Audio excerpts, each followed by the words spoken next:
I am really excited to bring you episode 1 of Untapped, our Yoga for BJJ podcast. My guest is Emily Kwok, who was the first female in Canada to receive her black belt in Brazilian Jiu Jitsu and the first to win a world championship. We unpack just a ton of topics and concepts, and I hope you enjoy it. Let's get right into it.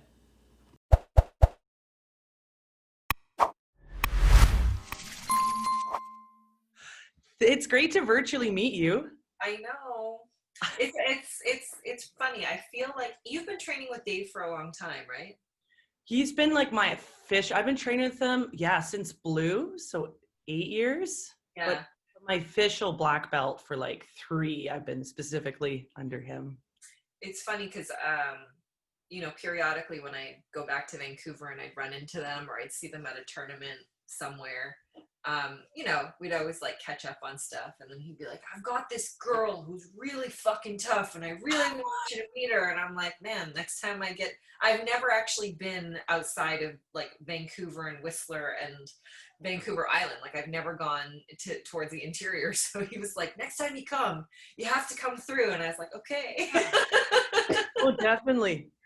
Oh man, it's funny because he says the same thing about you. He's like, you know Emily Kwok? And I'm like, man, Sarah, you got it in for you. I'm like, Dave, are you like bullfighting us? Are you just putting us against each other? Like, what are you doing?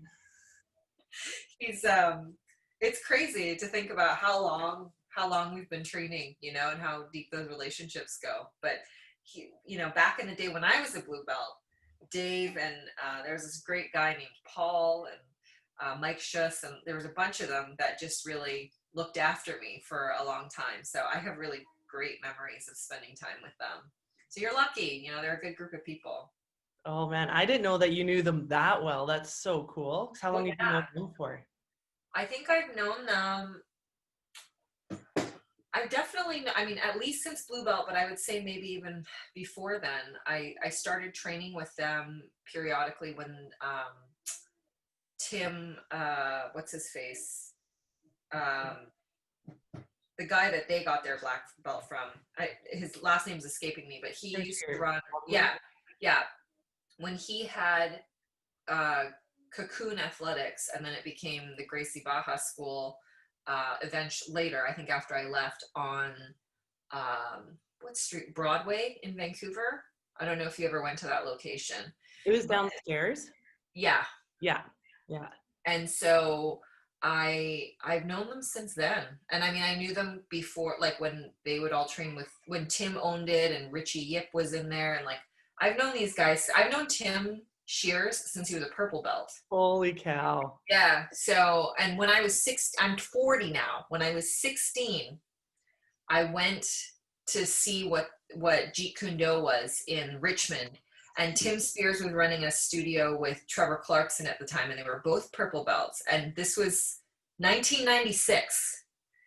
Wow. And I walked in, and they were doing the weird thing on the ground, and I was like, no, I don't want to do that. I want to do the Jeet Kune Do. And I tried it out for a class or two, and my parents didn't want me doing it because it was very unladylike. So I never invested in it. But that was the first time I met Tim Shears, and then a handful of years later, I ran into them again doing jiu-jitsu. So it's been a long time. It's how time flies, and all of a sudden you're like, I've been friends for 10 years. Yeah. Like, it's Actually, Dave used to be a bouncer at a bunch of clubs in downtown Vancouver on Granville Street. And so I used to go visit him, and he'd like let me in the club. he had this thing with me because I think I was like high level purple brown, and we bounced together in Vancouver. Like he'd be like, Sarah, if you do this, you'll get points. So I'd come in, I'd bring him a coffee, I'd make him a coffee, I'd kick somebody out. So I'm doing all this work, hey, even at like on trips, and I'm like, he's like, yeah, you got about 1,000 points. I'm like, what are the points good for? I want them, but I don't know what they're good for. And he's like, so you can become a senior acquaintance. Right now you're a junior acquaintance. And I'm like, it's been like 3 years. I'm still a junior acquaintance, but I wanted in with the cool kids, with Mike and Dave and all them. So they made me work for it. So you're not originally from Vancouver, right? No, I'm from Vernon. So You're from little, Vernon. Okay. yeah, little Vernon. And then my first coach taught me uh flying arm bars instead of foundation. So that went well. And then, yeah, Dave's the one that started building up my foundations. He was back and forth. I was trained under Jordan in Kelowna. And then, and I did a world, I was at Worlds a couple of years ago, about 3 years ago. And I lost a match I shouldn't have lost. And Dave called me and he's like, "What the hell, Sarah?" And he wasn't even nice about it. He's like, "What the hell?" And I'm like, "Well, he's like, you shouldn't have lost that. Like, that's bullshit." Oh And he's man. like, "I'll see you on Wednesday." And I'm like, "Like, you know, when you lose and someone's like, "Nice, you tried," and he's like, "What the hell?" So It's I'll tell you what's fascinating to me though, and I talk about this all the time with some other athletes, is Vancouver, or like BC for that matter, for not being the center of any jujitsu anything. There are some tough people that come out of Vancouver, and like a lot of the people that decide to get out of the city and go to some of those big tournaments, I mean, they'll do well, and it's always fascinating to me. Like you don't need to be training at like Atos or Marcelo Garcia's or Renzo Gracie's in order to make a name for yourself and do well. So that's something I've always thought was really interesting about BC. There's got to be something in the water. I think so. I don't know if we've started the podcast or not, but I'm going to put Oh, that I in. don't know. We're I'm like, we're just gonna whenever you want, whenever you're ready. it. But no, that's so true. Like even with me and Dave when we started, it's like Dave's like, get 2 grips, and that's all I did for 6 months. It's Yeah. jiu-jitsu doesn't change even if your team is big or not. That's fascinating to me. Hey. Mm-hmm. Yep. Yeah. And I see it all the time when I do private lessons with people, or people ask me for help. A lot of the times you'll see upper level belts who know technique. Like they'll be like, "I just can't do anything." And I'm like, "Well, you clearly know these moves, but nobody ever taught them how to connect the moves together, or what was, thematically what was important throughout all of them." So like making 2 grips, like make sure your hands are busy the whole time instead of fighting with your hips, or fighting with your legs. And it's amazing how those little observations can really change somebody's performance, because it's almost so simple. People I think it doesn't need to be taught, or maybe we learn the moves and we don't actually ever really learn how to fight. I'm not really sure what it is, but it's fascinating to observe. So good on you for listening to Dave. I know. We'll just shoot the shit about the setup though. The setup of it. People like, yeah, so true, isn't it? They're like, here's the move, but how do you set it up? What's the intro? How do you lead into something else? You assume people know that, but now I never assume people know anything. 100%. I can always tell a new teacher, because they go in and they, like gangbusters, they go in and they try to impress all the students with all the cool stuff that they know. And I really think, when I teach, I always tell people less is more. So we're not going to do 5 moves. We're going to stick to like 1, maybe part of 1. And then I say, one of the biggest things I've learned as a teacher is you can never assume that anybody knows anything, because my normal's not your normal, right? Like your foundations are not my foundations, and so on and so on. So I'm like, even if it, you feel like it's going to be super boring for everybody else in the room, I always try to go through all the basic details, because I even forget to teach them, right? Because they're so second nature to me. But when you think about it, you're like, I want to make sure that we all, if we're going to build a house, we got to make sure that the foundation is set first, and everybody has to have the same foundation before we can move on. But I think the way we learn, I don't know everything, but the way that we learn jujitsu anyways is oftentimes, let's build the ensuite bathroom upstairs, and like we never made an entrance to the house. We forgot the door. Might be important. A little bit. Do you ever think that students, you're like, maybe they're bored of this, but can you ever tell if they're bored or not? And they come up after and they're like, it's funny. I feel like this has been exacerbated by Zoom conferencing, because, you have a format where now you can't even rely on energy and body language, and you just have to rely on like a little 1 by 2 inch square. Yeah, I mean, I think that's sort of a trigger in the back of my head all the time. Is like, are they bored? Do they know this? Do they want to do something else? But like, when you take yourself out of the moment of being judged in that second, right? And you get some perspective on it. If you ask yourself, well, is it really the student's job to define how we should teach them, right? Like, should we be fearful of the student's reaction, and that's why we teach the way we do? That sounds really silly as a teacher, right? Like, you teach because you know better, or you've done this before, or you can guide them with more clarity. And I think a lot of us end up finding ourselves in a moment where sometimes we go, oh, I'm like moving through this really quickly because I'm afraid of the 2 people in the corner out of the 30 being bored with this move. And then the other way that I look at it is, anything that you do, whether you're a very good flying armbar executionist because you've been doing this since day one, or you're just trying to do a simple takedown, or whatever the movement is. If you think about how long it took you to internalize that move so that you could hit it at will on everybody, how long would you think that the average move takes? Like, let's say you do 10 things really, really well in your jiu-jitsu game. Pick one. How long do you think it took you to actually master or work into your repertoire? Oh, mine was 2 years, over 2 years. 2 years. Okay, so Still that's like working on 2 it. years for one thing, For and one you're still refining it. Yes. So I'm like, I say to myself as a teacher, what absurdity am I thinking when I feel like letting students practice this for 5 to 10 minutes means that they should be bored of it? Right? Yeah. Like, how does that work? I do say, I feel like I want, as a successful teacher, I want to be able to teach what I know in half the amount of time. Like, I'd like to be a more efficient communicator. Mm-hmm. But it just never makes sense to say that I can spend 10 to 15 minutes, and that's being generous, right? Like, if you think about how long we pay attention to a technique, video or in class, 10 to 15 minutes is even generous. But I instruct you for 10 to 15 minutes on a move that took me 3 to 4 years to really get. And then you're going to go practice it for 5 minutes, doing 2 reps each, back and forth. And then at about 3 minutes in, you're going to stare at each other and start talking about what you're going to do this weekend because you're bored of this move already. I mean, that's kind of absurd, right? Yeah. It's absurd. So it's kind of like, sometimes I feel like teaching, what is this, like a sampler board or like a smorgasbord for us to think about what appetizer we'd like to come back to. But what a weird way to learn jiu-jitsu.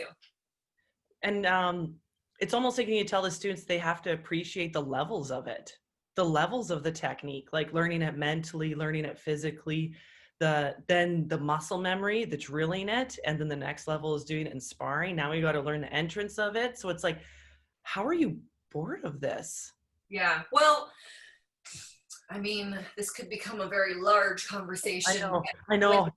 When you think about what we are, I started learning jiu-jitsu in like 2000. So that was before smartphones, before YouTube, before everything was at your fingertips all the time, right? Mm-hmm. And so if you wanted to learn a really cool move, first of all, you had to have seen it with your own eyes. So that, where did the move come from? Which lineage? Who passed it down?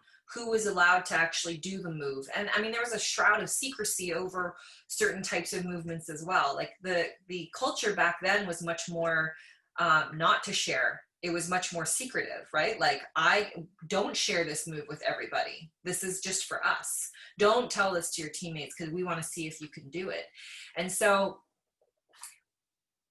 I don't know I'm pretty certain that the digital landscape has changed our behavior when it comes to gratification and absorbing information and thinking that we can learn it and understand it on that level, right? Like, when you had the privilege of being exposed to a certain move 20 years ago, it was like, oh man, this was like your golden nugget.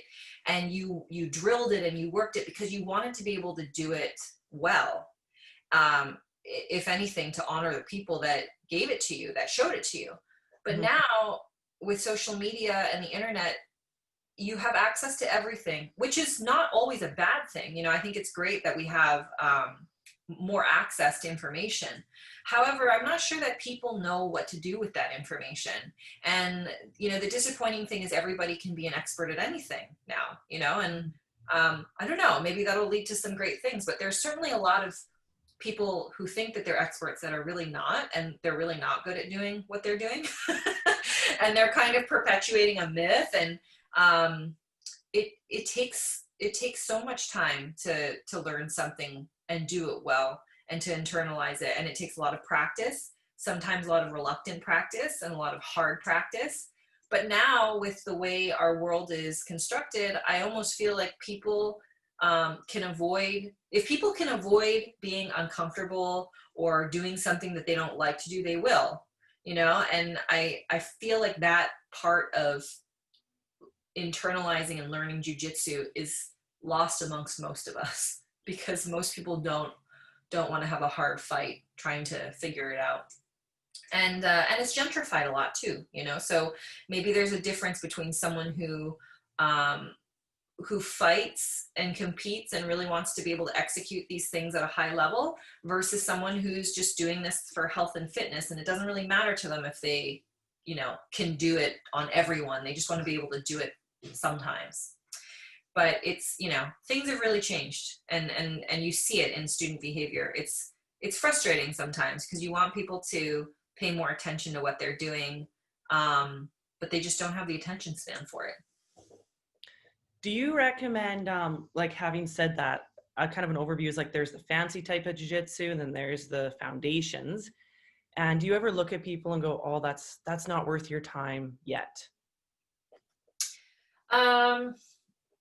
Or do you recommend? That's a really good question. That's a really good question. I've certainly come across students that might have transferred in who have a very deep understanding of like reverse de la Riva, but then they have no idea how to pass the guard, you know, or like they have no idea how to stand, like they're only comfortable in that element. And I call them like blue belt, black belts. Like they'll be really sophisticated at this one sliver of jiu-jitsu, but they won't really know too much else outside of it. And I think because of my own experience, when I would say from, you know, start to maybe about purple belt, I competed a lot because I was seeking out other people like me, other females that trained, other females that wanted to fight. I wanted to test myself and see how I fit in. So in my time, I started doing certain things well, and then it just became my thing. And so I was a purple belt who spent a lot of time taking people down, passing guards, pinning from side control, and submitting.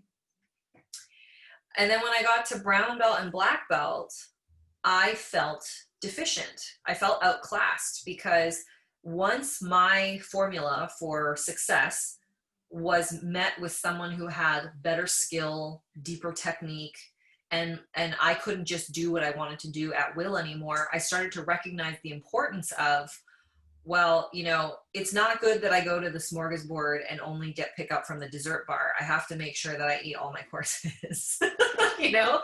And so as a teacher now, when I think about raising somebody to the level of black belt, I truly feel like black belt in a way kind of is just like a license to learn. Like getting your black belt is a matter of preparing you to dive into all that jiu-jitsu has to offer. It gives you a solid amount of fundamentals, and it teaches you how to move so that when you learn something or you want to deconstruct something that you're working on, you have the ability to actually do it, right? Because I think most of the time, especially like, let's say blue belt is a perfect stage, white belt, blue belt, you're working so hard just trying to figure out how to get your body to do that thing that you saw, right? And it could be something as simple as like a grappler's lift or, you know, a squat. But when you're struggling to squat, you can't expect to do a shot, right? So I feel like by the time we get to black belt, we've equipped you so that you can then take your body almost like a machine and then go play, go figure out what you want to do. So yeah, I mean, like when I see a huge deficiency in one area, and this is me just being critical as an idealist, I'm certainly deficient in plenty of areas as well. But when I look at my students, I I don't care necessarily that they're winning competitions or that they're beating everybody up or submitting everyone at a white, blue, purple belt level. I want them to have a degree of competency by the time that they're a black belt. So, I'll get people that I'll have like a purple belt who's 250 pounds who can smash most people, but I'll force him to just play off his back. And he'll be like, oh, I know how to do this deep half guard sweep. So like, this is my guard game. And I was like, it's not fucking good enough. Like learn another guard sweep, because, you have the advantage of being larger and stronger. And it's good that you know how to get out one way. But by the time you're a black belt, that one way, you're going to need to know a lot more ways than that. So I like to tell my students, don't rest on your assets, or like, don't rest on the things that you're naturally gifted with. So for some people, that's their explosiveness. For other people, it's their speed. Whatever your natural gift is, I try to tell them to put that superpower in their back pocket and say, let's force yourself to learn, like deliberate practice. Let's get into some of these areas that you're not comfortable with, and then your asset can come out whenever you need it. But let's actually make you work, because this is about work. It's not about cruising through. It's not about smashing people with everything that you have that comes easily to you. I think this is very similar to life. There's not a lot of tolerance for people's bandwidth to handle stress, to be able to handle things that they don't like doing. And so I feel like jiu-jitsu is, just another medium for us to be able to practice that. Yeah, definitely. Man, that's such good info. I'm learning a lot here. I'm learning so much. How has it changed? So even, like when we're white belts, blue belts, moving through the belts, we're like, oh, we're going to get our black and know everything. And you were the first female in Canada to get your black. And how long have you been a black for now? I got my black belt in 2008. 2008. Yeah, I know, right? I'm old. Like, that makes me feel really old. I think it's amazing. It's almost, I started training 2005. It's longer than I've been training almost. Well, some people have been born in that period of time and like received rank. Some people started training after I got my black belt and got their black belt. It's crazy. What's bananas is when I won the world championships in 2007 as a brown belt. It was a brown black division, so women did not have a brown belt and a black belt division. They still had to fight both levels combined. And we certainly didn't have all the weight divisions either. So I'm in the finals with Luca Diaz, who, if some of your listenership doesn't know, is the wife of Megaton Diaz, and a very formidable athlete and competitor, and a lovely person. And she's been training forever. She's a legend. And she came over to me the day of the finals and I was working for Gracie Mag. She comes up to me at the Gracie Mag booth. And for those people that don't know, Gracie Magazine used to have a magazine. All right. It was a book like this that you could open up, and there were like words and pictures. We should just talk about that. Talking about that. And you could sign up for a subscription and get a prize. So she came up to me at the booth to introduce herself. And this was when like I was in a very different state competing, and I was like, I don't want to know, like I wanted to sort of be isolated from the people I was going to compete against and not have any emotions towards them. So she comes up and she's so friendly. And she comes up, she's like, oh, hi, Emily. My name's Luca. We're going to fight later today. And I'm like, oh my God, why are you here? Go away. I don't want to meet you. I don't want to meet you. And she's like, yeah, I just wanted to come say hello. And I'm so happy to fight with you. And I was like, yeah, great. Thanks. And she says, I hear you're such a strong competitor. She's like, how long have you been fighting? And I said, oh, I started training in 2000. So it was like 7 years, And I said, how about you? And she's like, oh yeah. I think I started jiu-jitsu like 24 years ago. I was 27 going on, yeah, I was 27 years old. And I thought, this woman started training jiu-jitsu when I was 3 years old. I was like, what am I doing? Holy smokes. And What is, I have to ask, what is, so you're waiting on the side, you're going to go on the mat, and I think this references our conversation, people from small towns going to big tournaments. What's going through your mind that you're not mentally defeated before stepping on that mat? She's done jiu-jitsu for this long, you know, and look whose wife she is, and it's a big tournament. Like, what's going through your head before you step on the mat? so at that time, I think, you know, and I think everyone can kind of, I think a lot of people naturally, naively pass through this phase, which is ignorance is bliss, and it's great to be the underdog. So for me, I never had any expectations of being in the World Championship finals, ever. Like, never, ever in my mind did I ever think that this was going to happen. And I know it sounds ridiculous because jiu-jitsu is a real sport now. And there's people that start jiu-jitsu as white belts saying, I want to be a world champion. But I was probably one of the last in a generation of hobbyists that, you know, we just did jiu-jitsu for fun. I mean, very serious fun. You know, like training 6 days a week, 2 times a day, kind of fun. But this was, you know, this was the first year that Mundials came to North America, that it was held outside of Brazil. It was a big deal. But it was a big deal on one level that we recognized that, but on another level, since none of us had ever done it before, we didn't really know what it was. And I don't know why. I think maybe because I never really believed in myself. Whenever I would enter into tournaments, I wouldn't really ever celebrate the outcome that much, because for me, I don't think I ever started competing to win, like, per se. I competed because I was constantly seeking other people like me. And so when we decided to go to Mundials that year, the head coach of my team never really coached me. And so I had another member on the team that would often corner me. And so it was a small group of us. It was 4 of us that went out. And when I was a white belt, one of my best friends and a coach of mine at the time had pulled me aside after I won my first tournament. And he said, you're going to be a world champion one day. And I said, I don't know what you're talking about. That's crazy. And it was weird because it was happening in that moment. And so I wasn't thinking, I didn't have nerves. I was just there because I was like, well, what have I got to lose? I'm a brown belt fighting against black belts. If I lose, I fought black belts. That's kind of cool. If I win, even extra cool, but I'm not going to win.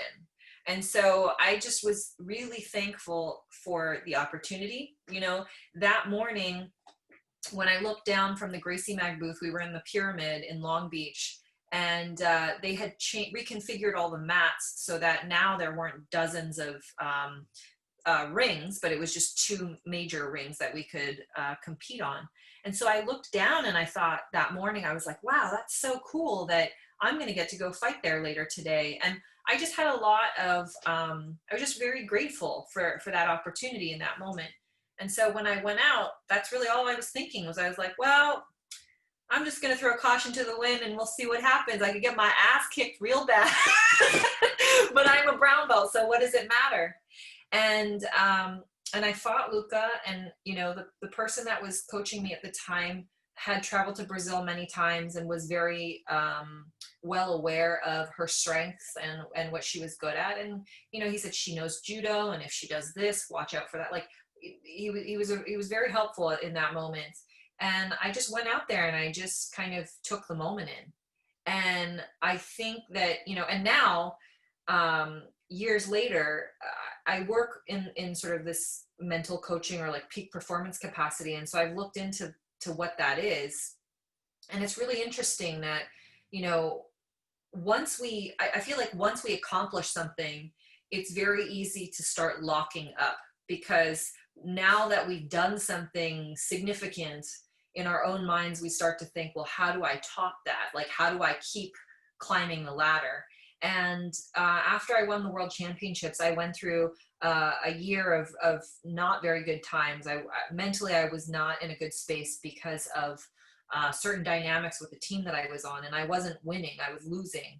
And this was, this was someone who didn't really care that much about winning the world championships or winning anything, who now all of a sudden felt like she was expected to win, but wasn't able to win. And it was just a total disaster. And so I think a lot about being a pre-conscious versus a post-conscious competitor. And pre-conscious is just someone who naively walks into the situation without that doubt and without that voice in your head, this voice that will talk you down or tell you that you can't do it, or will tell you that you're not enough. And before you've passed through that firewall of doing, winning something or doing something, a lot of us don't have that pressure that we put on ourselves. And then once we pass through that barrier, then the doubt comes, right? Because then we go, can I do that again? Was that just a fluke?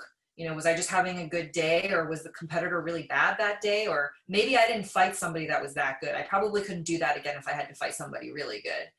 And learning how to manage that person, that voice, is a lot harder. So I would say, winning, like going out there in 2007 was a dream.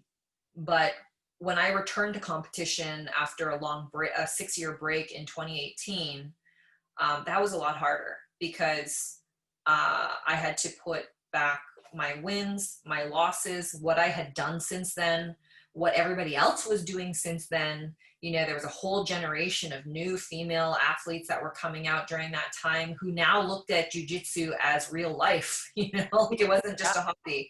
And, mind you, in 2018, I went back and I fought masters, but look, the people that are going into a master's division are still just like you. They take it very seriously, and they want to go out there and they want to have a good time. So, yeah, it's a lot more to, I feel like the post-conscious competitor, you're having to manage a lot more than sort of that naivety that I walked in with in 2007. What are, I know it's a really big topic and a big question, but what are some things that you did with that after winning the world title? Because I know for me, after winning 2 masters in my division, making it to the finals in the Mundials at Brown, it's like, okay, now expected to go back on the mats and to do just as well. It's like, that's a big thing. And what you're talking about is the same thing. So what are some things that you did to deal with that little voice? Well, I think the first thing that we can do is just remind ourselves, or if we've never thought that this was a thing, to tell ourselves that it is a voice, and it is a story, and it is something that we're making up, right? Because whether or not Sarah wins, like if you get into the finals of the adult black belt division for 3 years in a row and you lose for 3 years in a row, I mean, talking with me now, do you think that your teammates and the people that are around you think, man, Sarah's such a loser, she sucks? Get rid of her. No, not at all. Right? Yeah, like, yeah. That's not what we think. We go, man, Sarah's super tough, man. She worked super hard to get in there, and holy smokes, that was a great match. Or she made a little error. I think I can help her with that. Or, like there's very specific things that we can offer feedback to, or ways that we would want to help you, but we never discount the fact that you earned your way there. You've obviously done a lot of hard work. And the first thing that we do when we start to fail is we'll start telling ourselves these crazy stories that are kind of amazing, right? Like you'll lose a match and then you'll go, oh my God, I'm the scum of the earth and nobody on my team will ever try. Everybody's embarrassed to be with me. Or I am the shame of the team. Or my technique totally sucks and I don't know anything useful. So the first thing I think that's helpful to do is to quiet the mind and to recognize this is a story that I'm telling myself. This isn't real. What's real is that I worked really hard. I trained X amount of hours per day, and all of these people helped me. And these are all really good things. And if I didn't feel like it was enough, if I fell short, I can go back and I can ask a coach, or I can ask somebody to come in and help me tweak that set of techniques or whatever. But like separating what we want to tell ourselves in a bad moment versus what is real, I think is huge. And so that's something that I really try to adhere to on multiple levels, not just in jiu-jitsu, right? Anytime I find myself getting carried away with my emotions, I have to kind of stop and say, is this a real thing, or am I just making all of this up? You know? And when you're dealing with real facts, it's much easier to address those facts. It's much easier to find a solution to those facts versus a very long-winded story that you create that has no end. Because if we allow ourselves to start creating those stories, we can continue making excuses for why we suck or why we didn't win or why this didn't go our way forever and ever and ever, until we, draw the line and say, no, time to jump out of our head and get back into reality. And I think jujitsu and practice is precisely what helps us do that. So, when we have to be in our bodies, when we're training, when we're being active, we don't have time to make those stories up. We make those stories up in the space between. So I've always, when I was actively competing, sometimes I remember after I won the Mundials, one of my teammates said to me, well, what do you want to do? You just won the world championships. That's amazing. I'm like, I don't know. It's like, let's just go get ice cream and go back to the hotel. And they're like, you just won the world championships. And I was like, yeah, but what else are we going to do? Maybe we'll just go out and get something to eat. Like, it just was not even a thing for me at the time. Yeah. And in some ways I feel like that was a great time, because it was always just about, okay, let's just reevaluate, go back to the mats and see what I can fix, see what I can do better, And now obviously fighting has become so much more sophisticated. So fighters have different strategies of how they want to attack their opponents and whatnot. But, the person I work with, Josh Waitzkin, has one of his favorite quotes is, the mind stops with recognition. And if you think about it, sometimes we feel really tired from training and from always pushing and from always living and having to lead this life the way that we do. But if we stop and we get too comfortable with our life, if we stop and we get too comfortable with our set of techniques, everybody else might be moving forward and you're just hanging on to the same thing, and how do we stay ahead? How do we always be on the leading edge? How are we being better competitors? By constantly pushing forward, right? And like finding a way to evolve and not getting static and not getting comfortable. So I think for me at this point, it's always about trying to balance, like, how do I keep my well full so that I have the energy to evolve and deconstruct and consider, or to acknowledge the moments that I want to be comfortable and I can't tolerate much else, and know that if I want to get back into that arena, that this type of energy isn't going to cut it.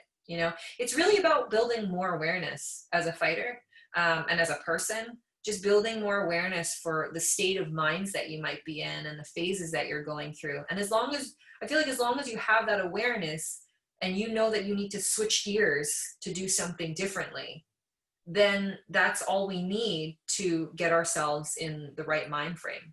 The problem is, I think most of us are not aware. Most of us just go from doing something this way to doing something that way, and then we can't figure out why it worked this way and not that way. So I don't know if that makes sense, but it's I think it's really helpful for us to recognize what state of mind we're in. I think that's super helpful, because something I wanted to pick your brain on in a big way is, like, we talked about this in the tournament setting, but I think also on the mats, and I don't think it's just for us females, but that the reality versus the story. And I just know from coaching my females, we talk, they're like, I should be learning quicker. I should be faster. I should be executing this better. And even taking into account like the young athletic ones, but also the ones that are, 54 years old, but they're like computer techs, they're incredibly intelligent, but man, I can't remember all of this. And the moms that have those expectations of being able, I'm a blue belt, I should be able to do better. So and I think that plays into this story that we're telling ourselves and the actual reality, like, this is what's really going on. So what are your thoughts on that and how it applies there, I guess? No, I think you're really right about that. And, in my school, I have the same scenario where, I have very accomplished, 58-year-old black belts who are mothers and CEOs and all, you know, I have this going on. And at the same time, I might have a 21-year-old college kid that wants to show up and tear everybody's head off. So I always tell my students when they come in, and this is relative to promotions, which is another bag of or other things. But I always tell people that I'm always going to compare you to you. I'm not going to compare you to somebody else. And I think that that's really important to keep in mind, because we have to, I feel like many of us do a very poor job managing our expectations. And I've seen entire schools and cultures disintegrate because expectations are, everyone in the school has to be a high level elite athlete, or everyone in the school has to be able to, you know, lay the smack down, or whatever the energy may be. And I think that if we have a more diverse approach or more diverse opinion to what really good can mean, and we're willing to accept that, then I think we're a little bit better off. So for example, if I have a 44-year-old executive who starts training in my school, who has 3 children at home with a stay-at-home wife who needs a break sometimes from the children and can't train 6 days a week, I'm not going to hold them to the same standard as a 19-year-old kid who's starting college and doesn't have a full load just yet and has a lot of energy and is living at the gym. When those 2 people get promoted to whatever rank they're going to be, it's not going to be at the same standard, right? Because one person the goals are also very different. What do you want to accomplish? And that's not to say that one belt is watered down and the other one is held at a higher standard. But one of the advantages that I think I've had is having grown up doing a lot of competition and being exposed to high level athletes and gyms, is that I've kind of seen what the high end looks like, right? All in, this is my life. And then I also have been in McDojos where, you know, people are just given stripes after showing up 5 times. And I sort of see the spectrum. And for me, I want my school to fall somewhere in between, where expectations are managed, but I fully respect and understand what it takes to be on the high end. And I also know that most people can't play on that end of the spectrum and don't want to, for that matter. So when people come in and we have a bit of a discrepancy on, like, you know, what is good, or how should I be, or how fast should I learn, if the person is someone who's having a hard time maybe understanding their reality and maybe clarifying what their goals are, I try to sit down and break that down with them. You know, like, what do you want and what are you looking for? And then if what you want is out of line with what you can do, then how are we going to calibrate that? You know, because you get that too. You get people who are like 23 years old and, you know, they don't have a lot of responsibilities or expenses and they want to be a world champion, but they also want to go to the shore every weekend and hang out with their friend, and they want to go to, you know, and then I'm the one that has to tell them, like, look, I'm not going to tell you that your goal is, you know, unreachable, but if you want to make this happen, there's a certain level of work and a certain standard of work that you're going to have to put in. And if you're not willing to do that, then don't ask to be this, you know, and vice versa. That maybe you get someone who's, you know, 60, who's struggling to do a forward roll. And I'm like, what is your goal? You know, like, what are you trying to do? I want to just be able to do this competently. Okay, great. So let's set up 2 or 3 days a week that you can come in. Don't worry about jumping in the deep end and doing the things that you can't do and that don't make sense to you. Let's just work on getting your mobility right. And once we get you moving and listening properly, and we can get some of these fundamental skills together, then we can start moving forward and we can help you reach your goal. But, you know, I think that some of us as instructors, our job is that we've got a depth to our experience and maybe more perspective as well. You know, I always, you know, like to point out that an athlete does not always make a good teacher, does not always make a good business leader. These are all separate roles. So depending on what you know and how deep your pool of knowledge is, how do you then give people more insight to what your spectrum is and where you can take them. So I think our job is in many ways to help provide context and to help people understand where they fall in all of that, because most of us walk through life not recognizing that there's a framework or that there's a perspective that we're in, you know, like that we're in our own reality. We just walk through life, and it takes a lot for us to stop and recognize, oh, like my experience is not the same as their experience. Seeing it through your filter. Seeing it through your filter and respecting the fact that we're all going to have different approaches. You know, not one approach should be the same, right? What worked for me might not work for you. But most of us don't even understand that. I really like what you said about comparing you to yourself. Like that's all you need to do. Yeah, 100%. Like I have guys who started on day one that couldn't run around the mats 2 times, you know, and then when they question why they get a stripe, you know, they'll be like, but I can't do XYZ that this other student can do, and you gave them a stripe. And I said, no, but think about how you walked in here on day one and think about who you are now. Like that deserves some recognition, doesn't it? You know? And I think that's what we what we should always look for in ourselves and other human beings is like, how far have you grown in your own journey, you know? And like, what is it that you do now because you've put the work in that you couldn't do 2 weeks ago? And I think sometimes we forget to be nice to ourselves, and we forget to celebrate some of those maybe in some people's eyes smaller leaps forward, because we take for granted, oh, it's just running around the mats. Oh, it's just doing 10 push-ups. You know what?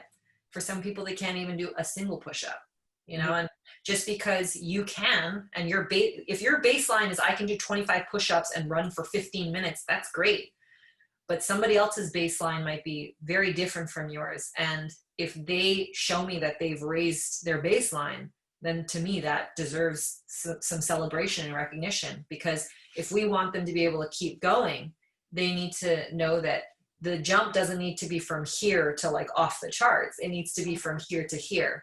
And then we kind of build up, you know? And I think that's what I love about teaching jiu-jitsu, and what I like about jiu-jitsu is that it's like we're helping people understand how to build the next step forward for themselves, versus I think we live in a time where there's a lot of very unrealistic expectations, and we go, how do we get there? Right? Like very cliche example, but like people are like, it's very unrealistic, the lifestyle that the Kardashians are presenting to the rest of the world. But like, let's not forget that they also have millions and millions and millions, hundreds of millions of followers. And I'm not saying that what they're doing is right. I'm just saying people are somehow engaged with that. And they go, how do I go from not having any skills or doing something to living the life that they do? There's a whole mess of who knows what happened in between. And in our reality, in the real world, we go, how do we help you build a more successful life for yourself? Forget what they're doing, because who knows what kind of concoction they've got going on. But for real people, how can we give you tools to better equip yourself to be successful at life? And I think that we need to help people refocus, and jiu-jitsu is a great medium to help to make people understand that they can achieve great things in life too, and to be realistic about what those things are. So for yourself, I think it's kind of, these are all my questions. I'm so curious, but these are all mine. Everyone gets to hear to mine. But I think there's like, I guess there's 2 aspects to this, but one is for yourself, like, why do you like jiu-jitsu even on the mat? So like, what do you like about the art of it, the science of it, mentally and physically? Then of course, the other side is jiu-jitsu. I think it is kind of a parallel to life in a way, and it makes us better in other areas of our life. So because it's not an easy sport, like to me, I think it's the hardest thing that I do in my life sometimes. And for you, why do you stick with it for so long? What do you like about it? What do you hate about it? What keeps you training in the times that you hate it? Like, yeah. So I went to art school. I went to Emily Carr. I was an artist before I was, in jiu-jitsu. And I thought I was going to be an artist. That's what I thought I was going to do. And maybe you can argue that I kind of am, but I will joke, but I mean, it's still kind of a real thing that jiu-jitsu in some ways kind of took over my creative energy. I feel like in many ways, as I got better at jiu-jitsu, it became almost like performance art in some ways, because it allows you to move very freely. And unlike some other types of combat sports or arts, jiu-jitsu can evolve. It's not static, right? So you can barely keep up with all the new movements, the new guards, the new things that are coming out. And there's so many more ways that we can push the realm of what it is. So I've always been intrigued by that. And I think because of that creative force, I'm naturally drawn to it, because I like to be engaged with things that can shift, and I like to be able to observe and deconstruct that. When I was in art school, funnily enough, I had a very hard time with going to the studio and just painting for hours on end. I wasn't one of these people that could go in and, just make art for art's sake. I needed very tangible, like almost meticulous methods or practices involved in my art making. So I would usually do it within a period of time. I had a very specific process that I used when I painted or I print make. And so in some ways, I really like having an order to things. Mm-hmm. So going in and training jiu-jitsu, there is an order to jiu-jitsu. There is a way that you must do things. And I think that suited my personality very well. And it was meticulous, right? Like if you wanted to be good at this, you had to practice it a lot. Same thing with making certain types of art. So I think that is what drew me to the practice itself, the idea of the practice. I wouldn't consider myself very physically gifted. When I was born, my parents actually really tried to push me away from being physical, because my mother said I was born folded in half. So like I came out with my head and my feet together. And so I had torticollis, which was a sort of a muscular defect in the neck. So they were very gentle with me growing up. They didn't want me to run around too much. They didn't want me to be in gymnastics or do all these types of things, because they thought I was, fragile. So I didn't really grow up feeling very physical or having lived in my body, you could say. And when I was a teenager, I really wanted to be athletic. I really wanted to be, on all the sports teams, but I was terribly uncoordinated. I don't know if it was because I was the youngest in my class. I don't know if it was because I wasn't suited for team sports, but I put a lot of effort into playing basketball and volleyball and all those other things, and I was just really crappy at them. So inside there was some sort of goal or wish or need to be an athlete. And jiu-jitsu was something that connected with me. When I was in high school, we had a PE class that was like an honors PE class. So everybody got to design 2 weeks of the curriculum. And I designed a 2-week portion where we covered a lot of martial arts. And it was the first time that I'd done any judo. And a lot of the students were like, wow, you're really good at like grabbing and throwing people. So it was the first time that I also recognized the difference between independent versus team sports. Yes. Right? Again, another thing that we just grow up and we're thrust into these different environments, and we have a total naivety about what we are doing. Are we doing an independent sport or a team sport? Mm-hmm. Two different things. And what does that say about you as a person? These are things that I don't think my parents really had that much awareness of. Mm-hmm. And so I was able to express myself in a way doing jiu-jitsu that I couldn't do anywhere else. It was a struggle because, particularly for that time, almost all of my training mates were men, bigger men. I was getting crushed a lot. It was not easy. I didn't know what I was doing half the time. But I kind of had a love-hate relationship with that tension, because I like as a person and professionally, I am a problem solver. So there's something about not understanding it or not knowing how this works and figuring out how it works that I loved, but I hated.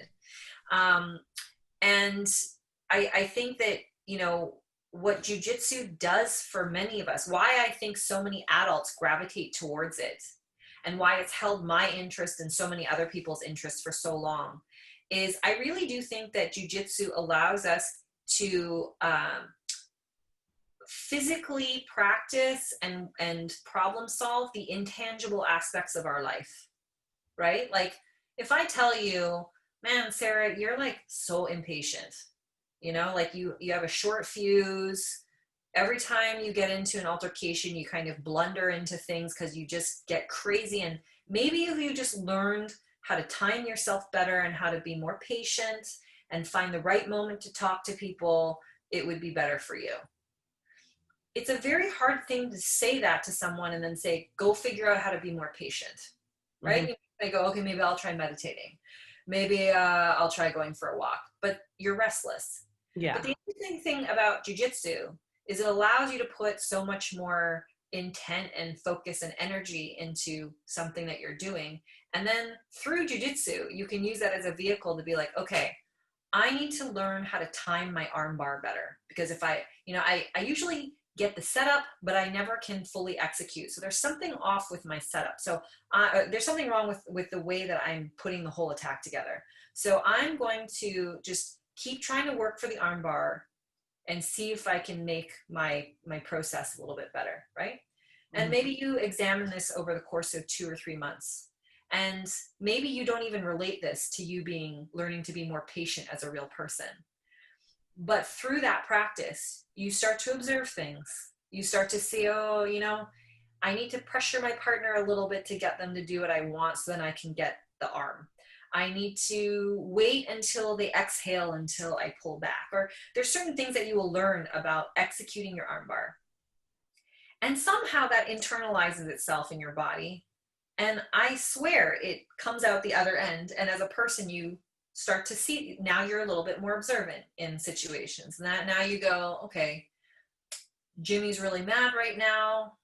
It's not the right moment to talk to him. I'm going to wait and see if he cools off in about 30 minutes and then we're going to talk, And I really think that for so many of us, when we start doing jujitsu, it shifts something internally. And I don't know too many people that have not become better human beings because they've started practicing jujitsu.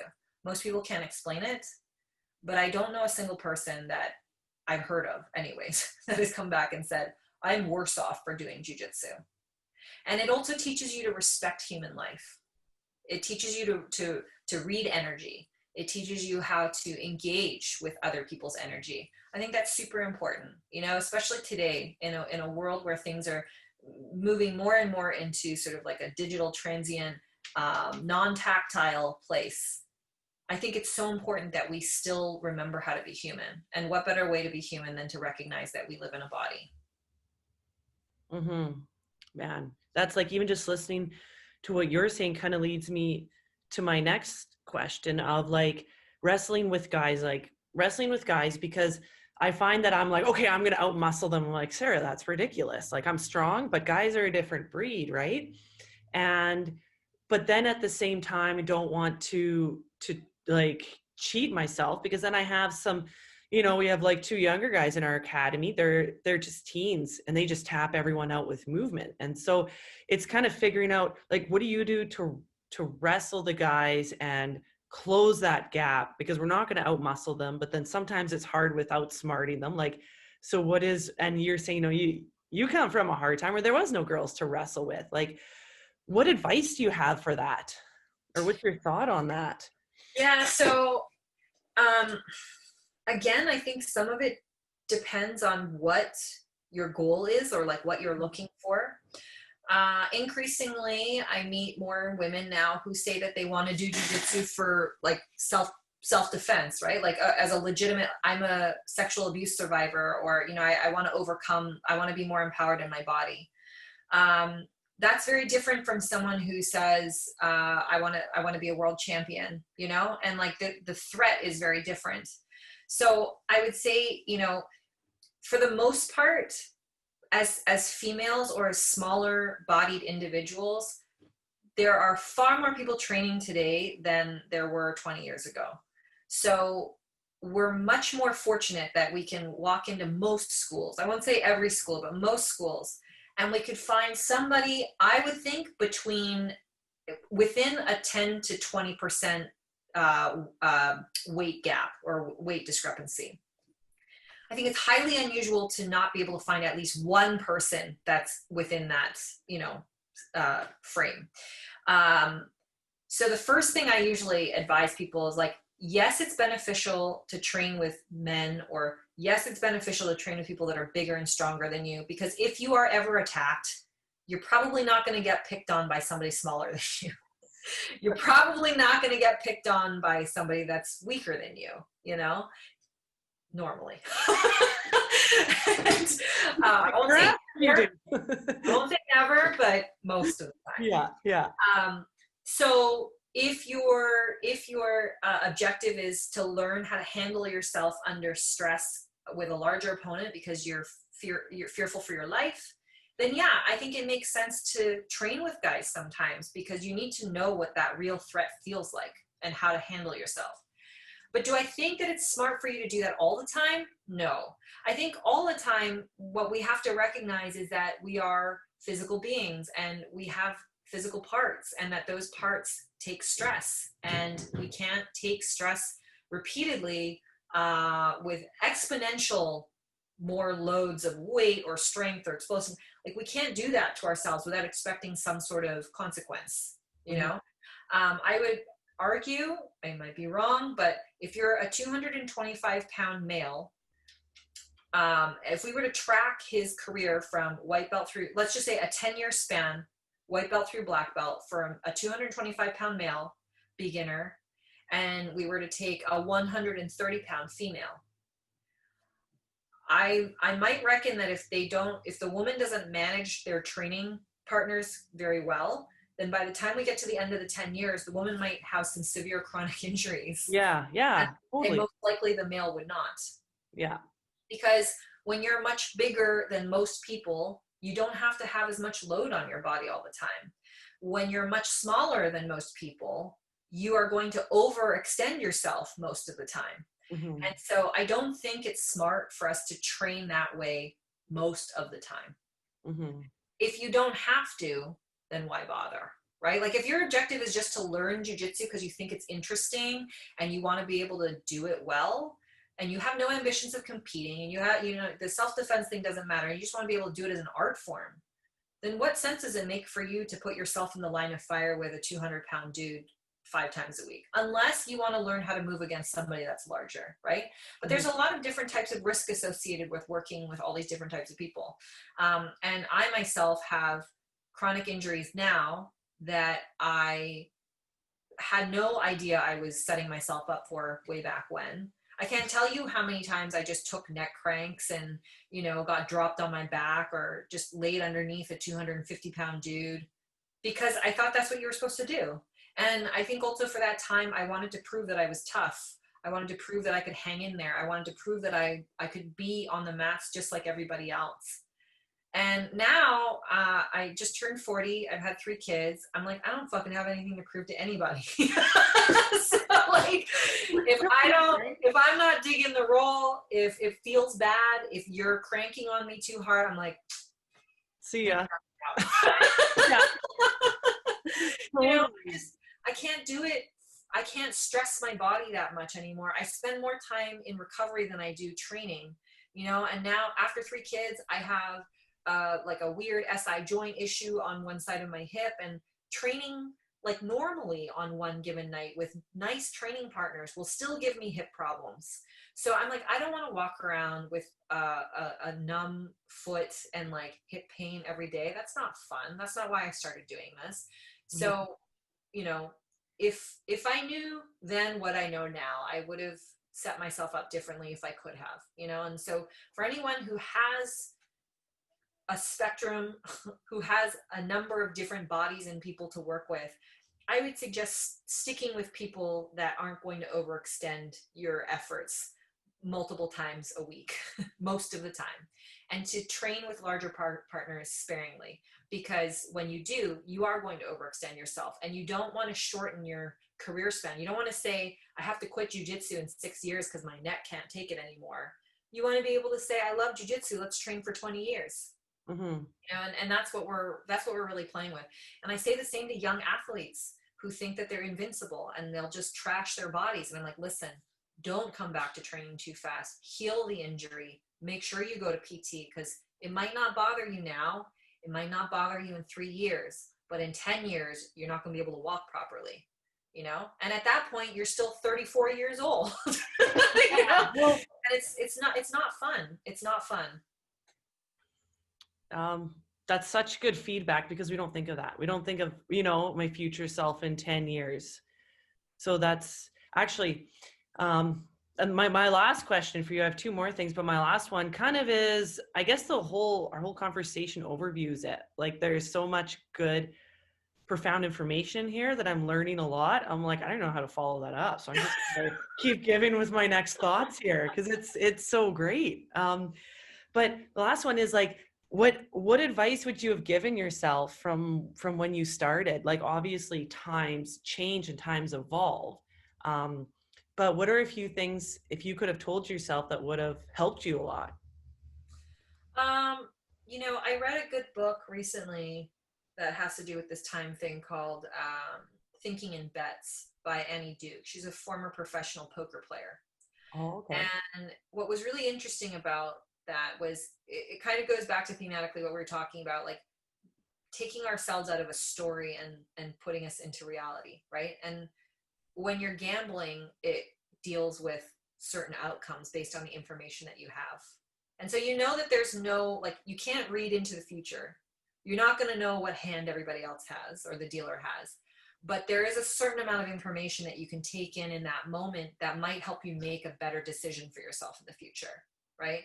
And to think about those decisions not only in the moment that you're in, but to think about them with some time frames. So now oftentimes I look at what I'm thinking and I say, okay, how does this decision feel to me now? What does it look like in 6 months, in a year, in 2 years, 5 years, 10 years, depending on whatever it is that I'm thinking about, whatever's relevant. But I think that when I make decisions, and maybe it's also because I'm 40 and I could be at my half-life, I don't know. But I look at decisions and I say, what could the potential repercussions be? Because I don't have time to fuck around anymore. Like, I mean, maybe none of us ever do, but like, I want to live a life that is meaningful and fulfilled. And I don't want to make a bad decision now that will result in me wasting time doing things that are unnecessary. Mm-hmm. So when I think about what I would have said to myself back then, I wish that I had asked myself these things like, Emily, why are you doing this now? Like, what do you hope to get out of this? And what do you think is going to happen if you keep doing this in a few years? What are you going to do if this is still part of your life in 10 years? What are the things that you want to track towards or track away from? I had no idea I was going to become such a serious competitor. I had no idea that I was going to eventually own a school. Like, these were not things that I planned for. But maybe if I'd asked myself, if I had the awareness back then, maybe I would have been more successful in some other capacity. I will say that, now there's so many more options. There's so much more in the industry that we can take advantage of, that for someone starting out early in their jiu-jitsu journey, it makes sense to ask yourself these questions.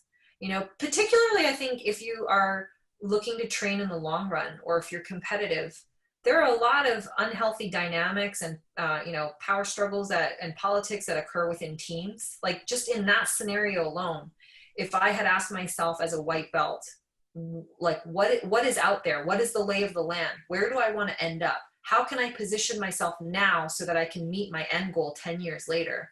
These are the things that we don't think about, because right now we're just like, oh, I love jiu-jitsu. I'm training at the school down the block. Forget that the head instructor raped like 10 people in the garage. Like, I don't care. Like, these are real things, right? And now when I meet people who are looking for advice, or I have, somebody might contact me and say, oh, my friend's looking for a school in Mississippi. Where should I send them? Do you know anybody? And I always tell them, I'm like, go take a look. Don't be in a rush. The jiu-jitsu is not the kind of sport that you pick up and you finish in a year.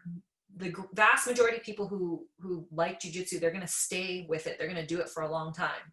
So, I mean, even something as, maybe something even as simple as finances. You love jiu-jitsu, but you know that the school that you're training at is far too expensive for you to do this day in, day out for a decade.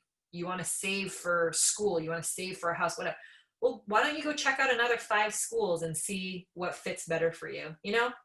I also think that when it comes to resources well, I guess with everything, there's what you find out, and then there's creating the context for yourself. Don't just take everything that someone tells you or gives you and believe that that is the gospel. Go cross-check it. Go get a few different opinions. We have the tendency now, I think because of the lives that we lead, to just believe everything that comes our way. And what we say is not always the truth. Doubt, be skeptical of some of the things, whether it's a technique or an opinion. Go do the research yourself. There's no excuse. We have so much available to us today that I didn't have 20 years ago. There's no excuse for us to believe that this is the only way, you know? Experiment, you know, see, there's no better way for us to lead our way through jiu-jitsu and life than to actually go do the work ourselves. There's no shortcuts. You know, that's the thing about jiu-jitsu. There's no shortcuts. There's no chip I can put into your brain, no pill you can swallow that will make you a better jiu-jitsu practitioner other than the thousands of hours you need to put in practicing.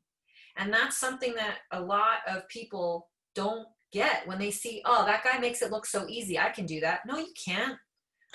No, you can't, motherfucker. Go back home and train some more, please. Shut your mouth. Go train. I mean, the humbling aspect of jiu-jitsu is maybe, you know, the best part of it is like, there's no cheating jiu-jitsu. There's no cheating any of this. And, you know, you had said earlier, oh, I think jiu-jitsu might be one of the hardest things I've ever learned. I would say, yes, it definitely, it's my number 2. It used to be my number 1 until I started trying to surf. And then I was like, surfing is definitely the hardest thing because it's like the mats never being the same every time you try to do something, you know, the surface is so variable. But you know, jiu-jitsu forces you to have a very diligent mind. Otherwise, you're not going to get anywhere with it. So, you know, patience, creating context, asking yourself, you know, what you want out of this. I think these are all really important things that people can consider. Focus, being aware. Yeah.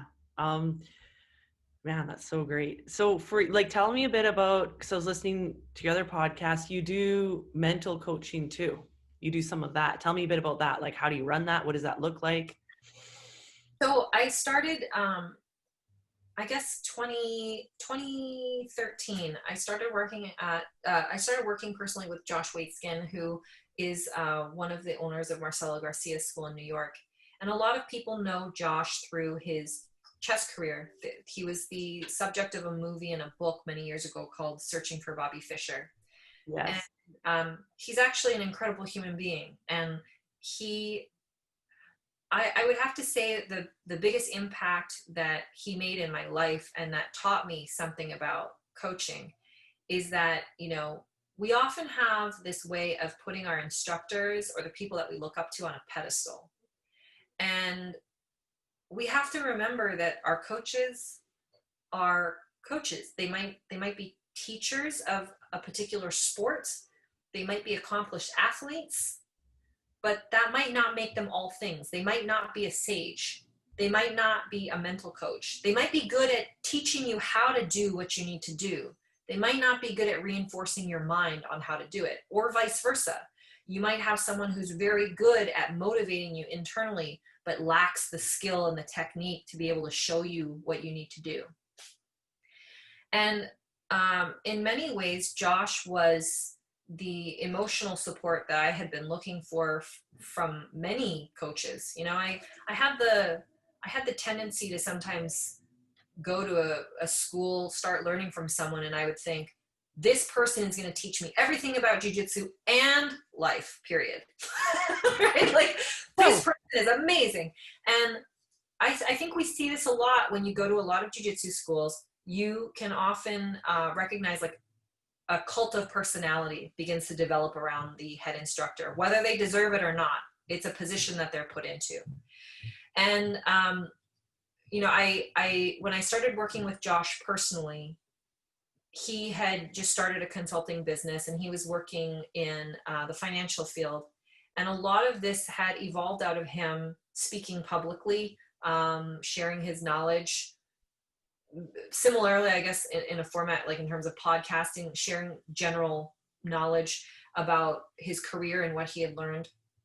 And, for those who have not read his book, The Art of Learning, it was a real game changer for me because it talks about the principles of learning, and some of the challenges that he'd gone through in trying to discover what these principles were. And that when you start learning the principles of learning, that they can be translated across many different disciplines. And every time I read his book, I would get something different out of it. And I consider myself really fortunate to have been able to work closely with him and to see how he sees the world, because it's taught me so much about how I walk through this world. And also being, there's a whole plethora of, resources and other frameworks and other things that he's introduced me to that have helped me make sense of my psychology and everyone else's. And so through working with him, I manage a lot of logistics and I work with some of our clients and whatnot. I started getting into a place where a lot of my coaching with my students started working more into the mental space.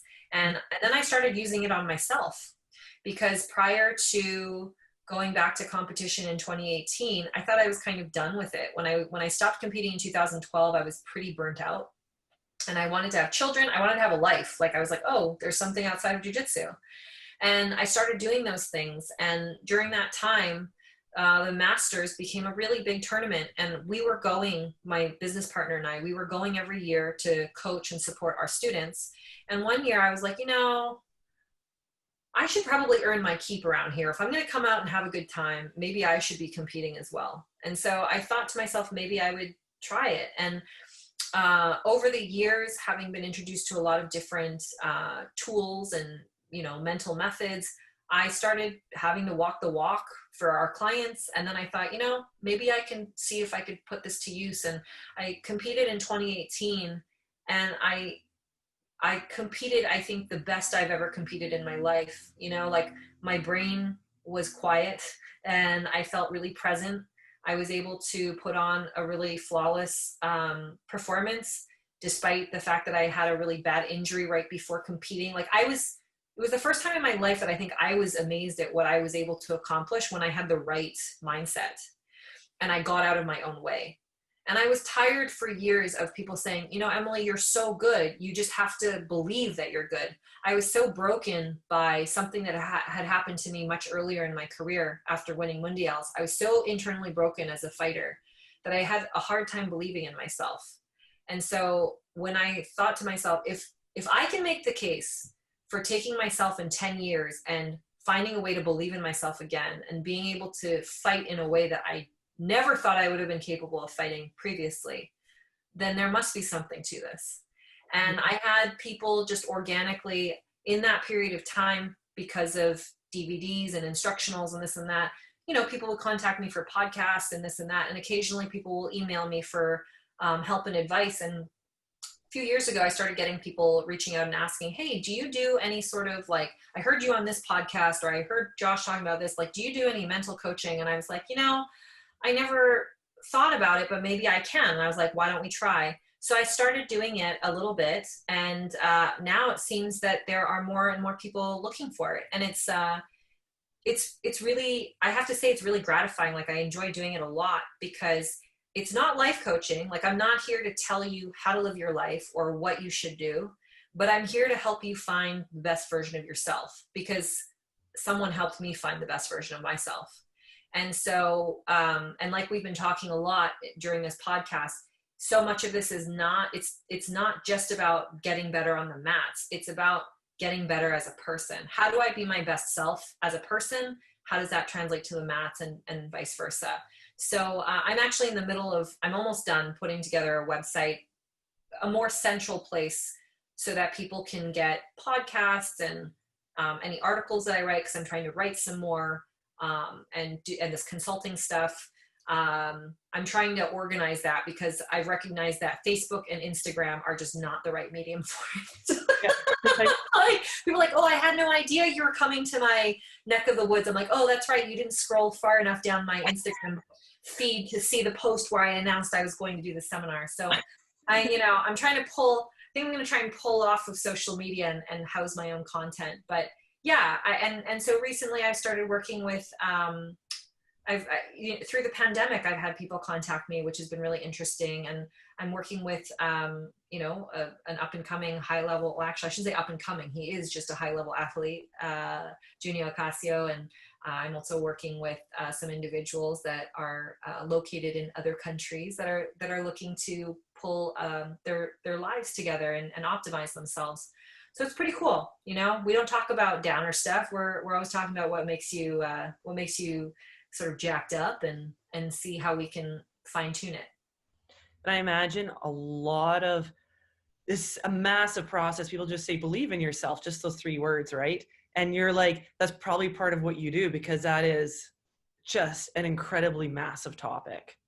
Well, some of it also, yeah, it's huge, and it's simpler than it sounds simpler than it is. Yes, Right? exactly. Sounds like, oh well, Emily told me that I just need to, no, it takes a lot of work, and unfortunately, like jiu-jitsu, no one can do the work but yourself.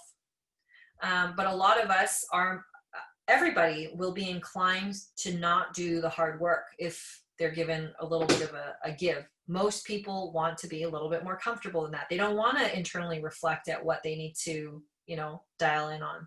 Mm-hmm. And even through my own, I even work with an executive coach on certain behaviors that I want to change. And I would say that what I've learned, and it's actually pretty fascinating if people want to look it up, there's this whole thing that I've been put onto through a Harvard psychologist named Robert Keegan. He talks about the adult development and how we evolve as adults and how we can become better human beings. And a lot of us have a hard time changing things or changing our behaviors because of something that we have called like the immunity to change. So there's usually something that's really deeply rooted inside of us that contradicts the behavior that we want. There's an assumption that we carry that won't allow us to actually be what we think we want to be.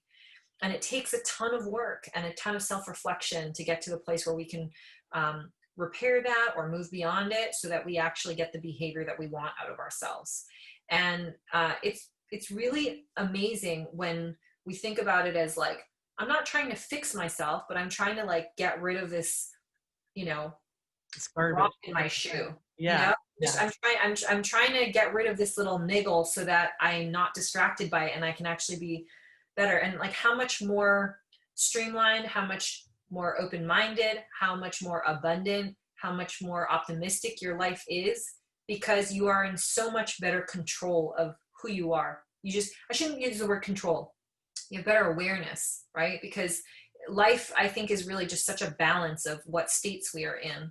And we have to recognize that we're not always going to be in our best state. But as long as we understand that we're down here today, but we know that there's an up here tomorrow, that's how we move through it. It's even affected, like people say, oh, when you train jiu-jitsu, leave your ego at the door. And I've amended that. And I'm like, it's not about leaving your ego. I think it's about managing your ego. Because when we train, if none of us had an ego, we would lose all day. Like we have to have a little bit of an ego to win or to perform, right? So I think so much of what we do is creating the context and the awareness for, the framework that we're living in, and then how we're going to behave within that framework. Man, that's so true. So if people want to find you, what will your new, I guess, your Instagram and Facebook, Emily Kwok, and your new website, where would they find that? So eventually my new website, I think it's just going to be emilykwok.com. But until it's up, which I will announce on social media. Perfect. I can be contacted via Facebook or or Instagram. I'm not always super responsive just because sometimes I get like a deluge of inquiries, but they can reach out there. They can also just go to my school website, Princeton BJJ, and emails that get sent there get forwarded to me. So yeah, where if one looks for me, one can find me. Just have to look a little bit. Yeah, got to do a little bit of work, guys. Got to do a little bit. There's probably more coming your way if you found Emily, it sounds like. Should be good for you. Oh man, that's so great. Not even, I just think that's so much information. Yeah, Man, that's a lot. that's incredible. I'm learning so much. I'm like this the whole time. I'm like, go on, Emily. What was that? It was I will also say too that, and I was talking. I hope Junie doesn't mind that I mentioned, but I will say that I think a lot of high level athletes, and I'm not on any level that someone like Marcelo Garcia is, but people who are looking to compete and perform on that stage. I think that there is in jiu-jitsu, maybe not in other disciplines, but in jiu-jitsu, there's a real lack of knowledge or appreciation for how important it is to do the mental work, and that the mental work is not, Sarah, get your head straight before you get on the mat. It's 85% of the reason that you're going to win or lose.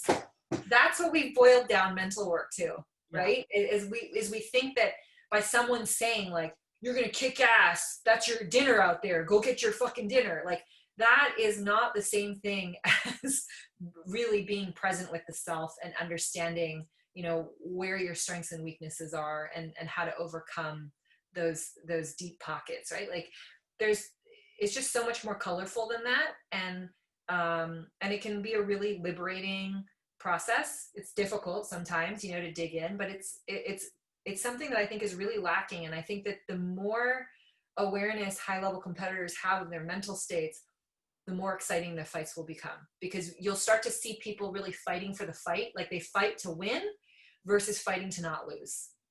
And I think when a lot of us get into a state where we're fighting to not lose, it's because we're protecting something. And the kind of stuff that I'm talking about is like knowing yourself so deeply that you're so secure and you're so happy to be out there and just show everything that because you're aware of all of it, and you can just put it out there, and there's no fear, there's no sense of trying to control some aspect of what you're doing. It's just putting it all out there because you are fully aligned with the self, and you engage with all the best parts of who you are. I think that's something that as performers I have a hard time doing. So I think it's going to be an exciting time the next 5 to 10 years in jiu-jitsu, because I think Josh Hanger does some performance coaching too. I don't know if it's the same type, but it's a new realm, and I think more and more people are interested in doing this because we're spending more time by ourselves. We're spending more time being away from others. Like, how do we make that time meaningful, and how do we improve ourselves so that when we are in a public space, we are the best version? Yes, even hitting the higher level tournaments like Brown, and then especially at Black, it's been exciting for me to go, man, look at what I'm actually capable of. But I'm also seeing the incredible importance of the mental state. Like I've been in the best shape of my life, mentally not there, not done very well. And I've been not in like injuries or whatever and done well because I'm mentally strong. But I think it's just as important to take care of the mental as the physical, but somehow we can't see the mental. Like we can't see it, but we can see the physical body. Yeah. So that's you'll change it. I think like it's changing, right? Through the work you're doing, people are starting to see that. Yeah. Well, it's, we're so used to paying for a private lesson. Mm-hmm. I want to pay you so that you can show me some moves that will work. But the moves will never work if you can't get them out of your head, right? Yeah. It never happens. I don't know. Maybe it does. Maybe it happens for somebody else, but it never happens. And so the mental stuff, I think when you connect the dots, when you dig into some of this deeper gunk, if you will, is so much more impactful and so much more meaningful. And it's something that you can get at right away. But you're right. We haven't packaged it in a way where people recognize that it's something valuable. Or maybe people think that this is just conversation, right? Like, like we were just talking. Why should I pay for that? Well, I don't know. Maybe because this is 20 years of me trying to figure this out and having invested a lot of time and money into doing the work myself, you know?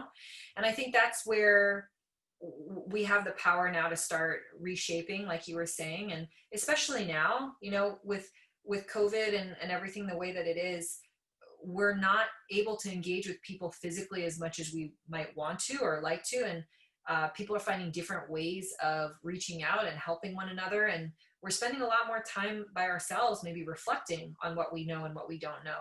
So, yeah, so I decided, I asked a few people, but I was like, this is a thing. I'm going to start doing this. You guys could be better. Well, someone pointed out, they're like, you spend, you know, this is before when, you know, schools were packed, let's talk about a year ago, but like, like you spend so much of your free time after class telling people how to be more accountable in life. Like, you should charge for that. And I was like, you're probably right. I should. I kind of feel like you as a mental coach, just by this conversation, you say shit how it is. I feel it's like you're being a sissy right now. You're like, get it together. Get like, come on.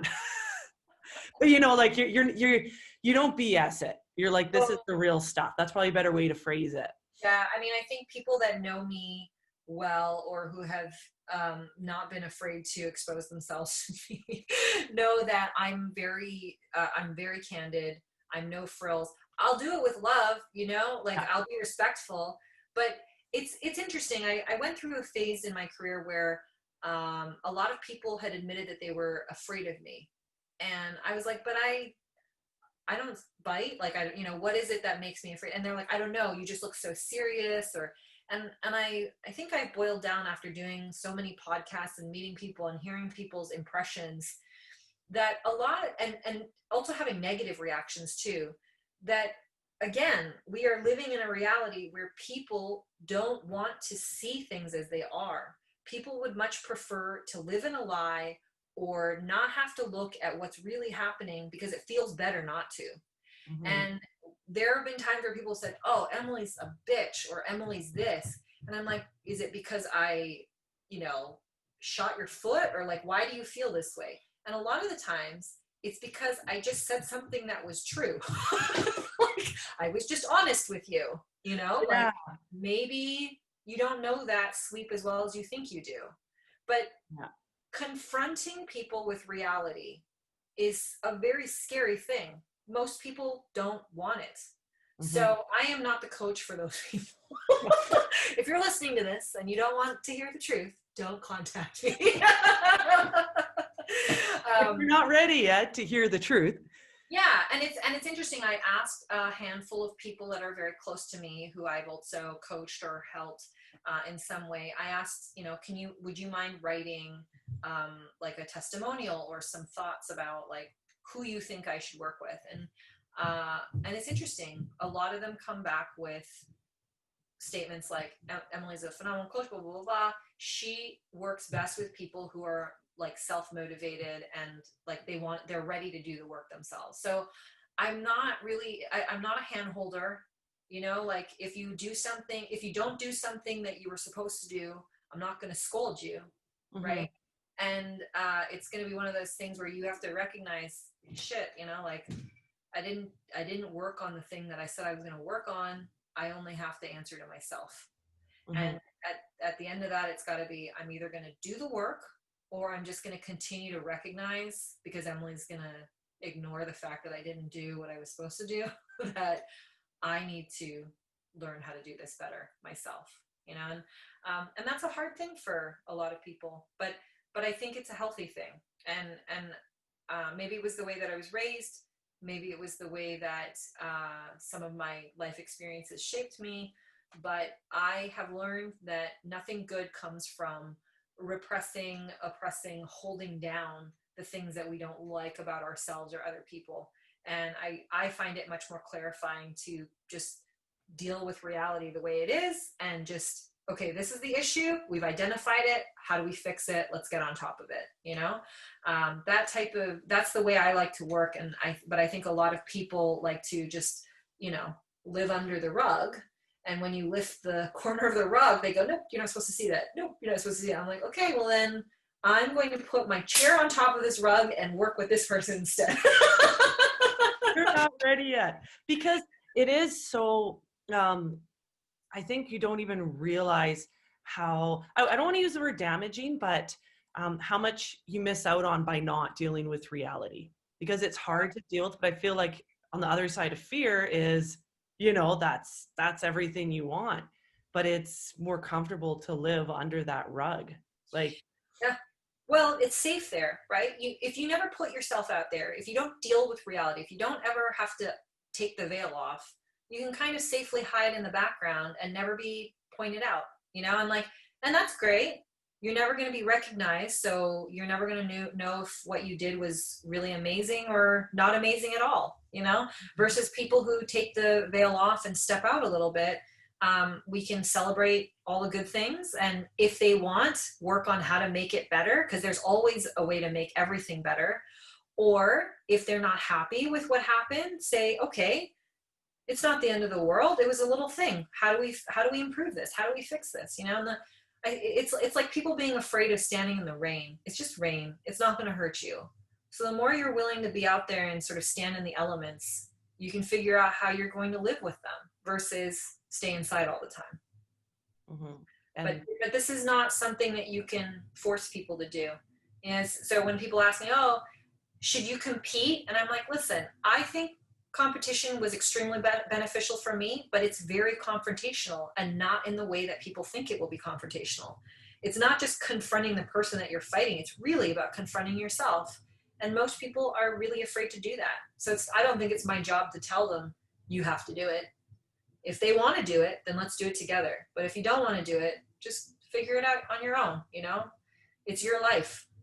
And more now than ever, I feel like we need to be more accountable for our lives and what we do ourselves, our actions, and it's not, and understand that it's not our place to tell everybody else how to live their life. You know, people should live their life and be the best version of themselves. But if what they're doing is not in alignment with yours, what gives you the right to tell that person that, you know, this is right or this is wrong? Just the more happy and fulfilled you are with yourself, the less you are concerned with all the shit that could be going wrong around you. And that's what I love doing. And in many ways, like, my life has improved tenfold because I've learned a lot. I've learned more tools and more ways to not be affected by the things I can't control, and to be more concerned with the things that I can empower myself to do. And it's never easy, you know, and everybody's always kind of trudging around and working through it. But for me, it's a much more exciting and happy life to live. So when I think about why most people do jiu-jitsu, I think a lot of people practice because they're seeking that happiness as well. Because it's an investment in yourself, like the jiu-jitsu, but also the coaching we're talking about. It's an investment, but not only of money. To me, the bigger thing is time and energy and discipline. And it's a big commitment. But yeah. At the same time, like, I guess the flip side is, what if you don't do it? Like, how much are you missing out on by not doing? Yeah. And it gets easier with time. Like, that's the other thing that people don't recognize, right? Is like, when we start something, it's really difficult when we begin because we don't have that habit yet. We haven't flexed that muscle. So it's hard to see these things. It's hard to recognize what we have to do. But as we do it more and more, it becomes second nature. And then it just becomes a way of life. Like the things that we talked about in the course of this podcast, I probably couldn't have articulated to you as cleanly 3 years ago, 5 years ago, 10 years ago, forget it. I even had no idea. But the more I've had to live it myself day after day, the more I reflect on, oh, this is great. This is a great way to be. How do I make it easier for other people to do the same thing? And the only way is to embody it yourself, you know? Mm-hmm. Well, yeah, I have a deep respect for your knowledge and your experience. and what you've been through in the last, 20, 25 years. And to be able to even talk to you today and with the mental coaching, it's almost like a shortcut, right? You're like, Yeah. here's the dinner. You don't have to get the dinner. You Yeah. don't have to make the rest. You don't have to do it. You're like, here you go. Like, it's still going to be work, but it's almost, for lack of a better word, that is a short work to investment and to the work, because you're like, this is what you need to do through your experience. And I think you would have a particular way of coaching than a male. Like, I'd be more inclined to go to a female just because I think you'd understand stuff a bit better. Well, I think a lot of what, yeah, in the way that you described it, I think that maybe what I've been able to do in my years so far with jiu-jitsu is I've kind of dug out a trail, if you will, to the top of the mountain. But it's really up to you if you want to climb the mountain the same way, right? And I've put certain signposts in so that you don't get lost. And that's a hell of a lot more than I had, and relative to coaching, male or female, listen, I think one of the things that we should move towards is embracing a more diverse perspective. Like, I've been around a ton of dudes. Most of my great friends are dudes as well, and I owe so much of what I know to men. But the fact that I am not a man, and that I'm a woman, and that I'm an Asian woman, and that I'm not an American woman, and like, all these things that I am not, that you are, or that I am, that he isn't, like, the more diversity we bring to a picture, I think the more inclusiveness we have, and my hope is that I'm able to work with a number of different individuals and help them out, no matter what their base or, their foundation is. And actually, I would say so far, male clients have outweighed female. And it's been really interesting, and it's also really encouraging, because I'm like really excited, and I'm really delighted at the fact that we are in a time and age where skills and like what we bring to the table outweighs gender, or like what else, how come you didn't win in the men's division, or you didn't, like, that's not important. What's important is people are coming to the table and saying, hey, I respect the insight that you have, and I feel like it would lend something to the way I live my life. So I think it's a really exciting time for that. Because at the end of the day, skills are skills, the strategies are strategies, and it can work for girls and guys, because it's also about jiu-jitsu, and that travels to life. Yeah. And I think we've always, it's been hard for women to make their space as instructors in jiu-jitsu, right? Like, we are smaller, we are not as strong, we might not be as fast, but in the last 5 years, women's jiu-jitsu has become really exciting. There's a number of really high level fighters that are coming out on the scene, and I think that these women are hungry to perform on a world stage, to show the audience, hey, like, we have just as much skill, if not better skill. You should watch us. You should want to learn from us. But I come from a generation where sometimes they didn't know what to do with you, or like, you were kind of pushed off in the corner, or you were like, who's going to go with her this round, and we're getting beyond that. And to have the ability, to have the opportunity to work in a coaching capacity where people respect my skills as much as they might respect anybody else's is I'm really happy to be here. And even, I just want to reference what you said. People, I'll just listen to the podcast. I feel like this is like the brink of the iceberg compared to what you'd go through and what you'd learn. You're like, man, it's like the appy. It's the appy before the appy. Yeah. And like I said, we have friends, we have other people in our lives to problem solve and bounce things off of. But a lot of people start jiu-jitsu, as you said, to invest in themselves a little bit, and it's a perfect vehicle to use to translate some of these intangible things that we want to work on in our life, and to better improve our state of being. And, for so many people, they're so happy when they're on the mats, or, the mats have helped them find something in their life that was sorely lacking before. And, I should mention, like, the coaching doesn't necessarily have to revolve around jiu-jitsu, but, having a physical practice engaged with what you're working on a personal level, I think certainly helps. So yeah, it's, again, if you asked me 20 years ago, would jujitsu be a part of my life and would it put me in the place that I'm in now? Absolutely not. You know, it's really surreal to look at what my life is and to say all of this was because I didn't listen to my parents and I didn't become a doctor, lawyer, or a dentist. And instead, I thought I was going to go to art school, and instead I'm a jujitsu something. I'm a jujitsu entity. Oh, big time. So, Man, that's so cool. So great. I don't want to steal too much more of your time. it's been, well, I mean, it's a long podcast. I wonder if people. Oh no, I don't. No, I think, man, it's crazy. Like just talking to you and seeing the way that you view things and how interesting it is, because I'm like, through COVID, something I've been really working on is, because I know you've mentioned this in another podcast, is investing in myself allows me to invest in others better. And I think being naturally, we want to help people. I think it's in our natural state, but especially for me, like I know for other females have trouble, and I imagine guys too, to invest in ourselves first and how that affects everything else and everyone else. And this is kind of another way where it's like, okay, investing in myself. And I guess for you, like, how do you do that? You do that in the morning or during the day, or what does that look like for you so you're able to give better to others?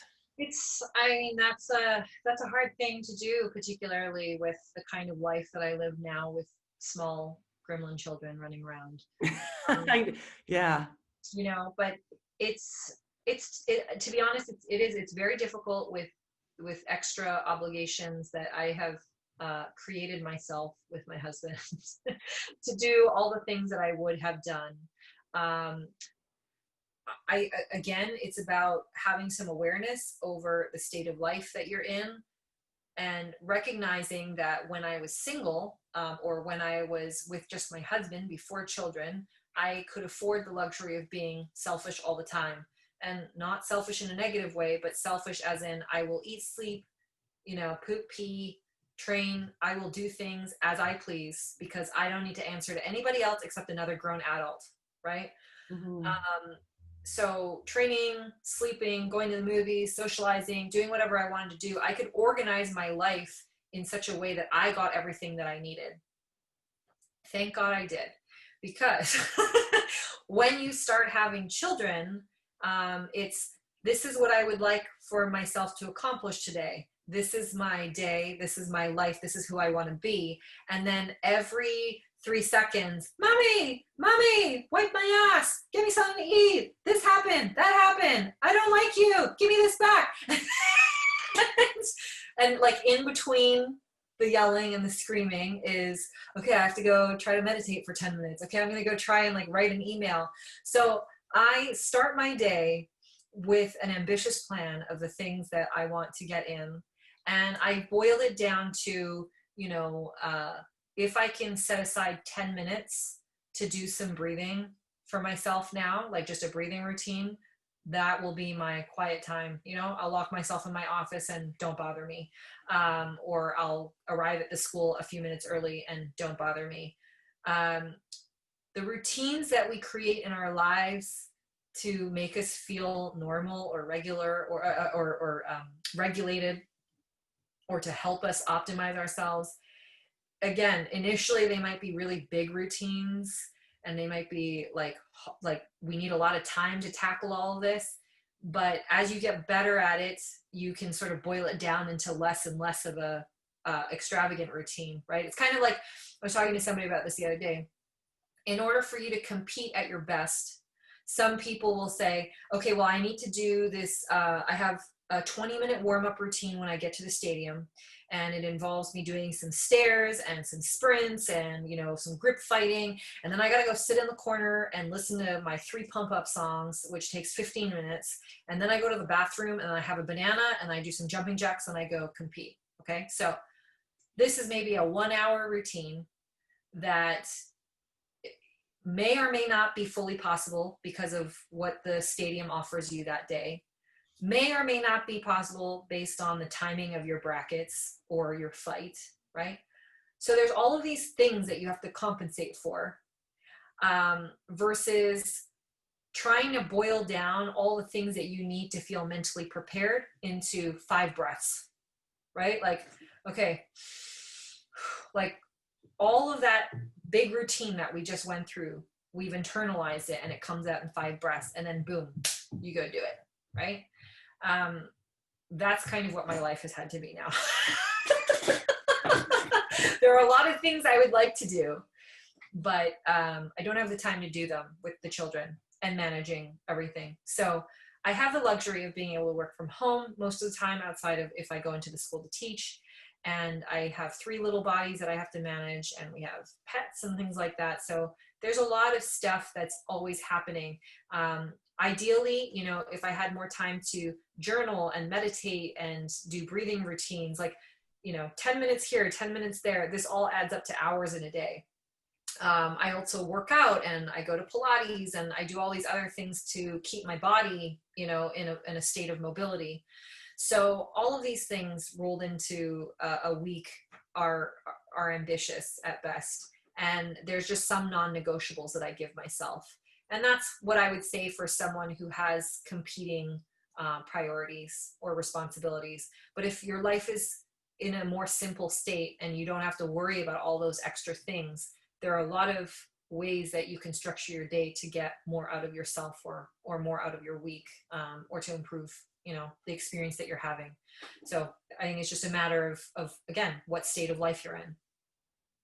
I think for people that are single or just dating or whatever, I'm wondering, like, this is just a thought. I don't know if it's a bad, good or bad one, but there is so much ways that you could be using the time incredibly well. But I have people messaging me, oh, you know, I watched a movie, and I'm like, it's 11 in the morning. Like, why aren't you, you know, or scrolling the social media or that? And I think through COVID, it has been damaging in ways where people are really moving to entertainment and the addiction of Facebook and Instagram instead of using that time really well. So like there's that side of it. And then what I'm learning from you through this conversation is you're learning how to work through the chaos, how to make the chaos work for you. And you're doing your life, but I really liked your reference to the tournaments, because I'm that person. I'm laughing. I'm that person. I got to show up and do my warm up and 3 songs. I got to skip my jumping rope 87 times. But it doesn't, hey, Sarah, you're up. You know, you show up. You're not even changed. You're up. So having the ability to, Siri missed that, by the way. So having the ability to learn how to work through that chaos, because life is rarely perfect. We get that perfect day. You're like, oh, that was amazing. And I think it's what we were referencing before. It is, I don't want to say a soft culture, but people like to be comfortable, and to choose those times to be comfortable and to realize that life is crazy, and the tournaments are going to be crazy. The competing is going to be crazy. The jiu-jitsu, it's so learning how to work in the midst of that. I think, you know, sometimes maybe when I'm feeling a bit down about the state of the world, I think about, like, this is the sickness of privilege. We think that chaos shouldn't exist because it's disruptive to our state of being, right? Mm-hmm. But when you think about it, so many more people around the world don't have the choice to ignore chaos. They don't even have a choice. Like, what are we doing? We're doing a frivolous sport in a stadium that we paid a lot of money to show up at. Like, we created these circumstances for ourselves for entertainment. Right? Like, when you think about it, it's kind of mind-blowing. This is something that we created for ourselves, to entertain ourselves, because we are privileged enough to do it. And then we're here training ourselves to learn how to deal with the chaos that we created in our own lives. It's kind of crazy, but that's essentially what we do. And it's fascinating, but, you know, like, this is our reality. And there's nothing, I mean, I don't think there's anything wrong with that. This is the reality that we were born into. This is the way that we've constructed our lives. But chaos exists no matter where you go.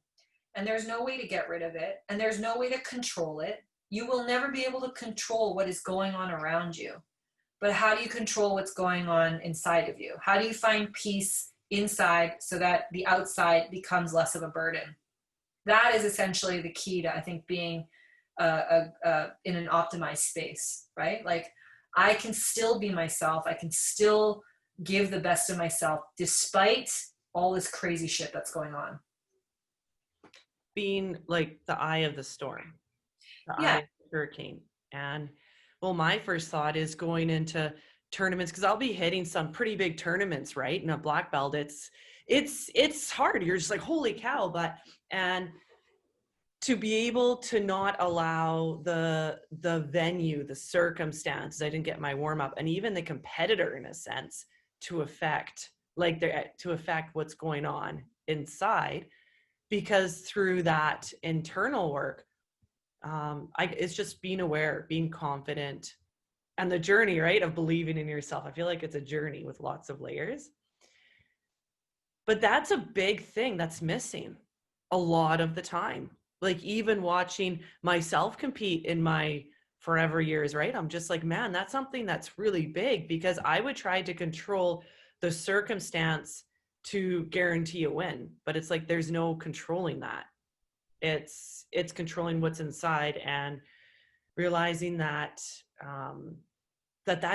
that's way more powerful than I think, even people understand or realize, that you can do this. It can be a shit day, it can be a shit sleep night before, it can be a bad travel, and even life. It's okay if it's a bad day, didn't go as planned. Like if you can have that internal peace and awareness, Yeah.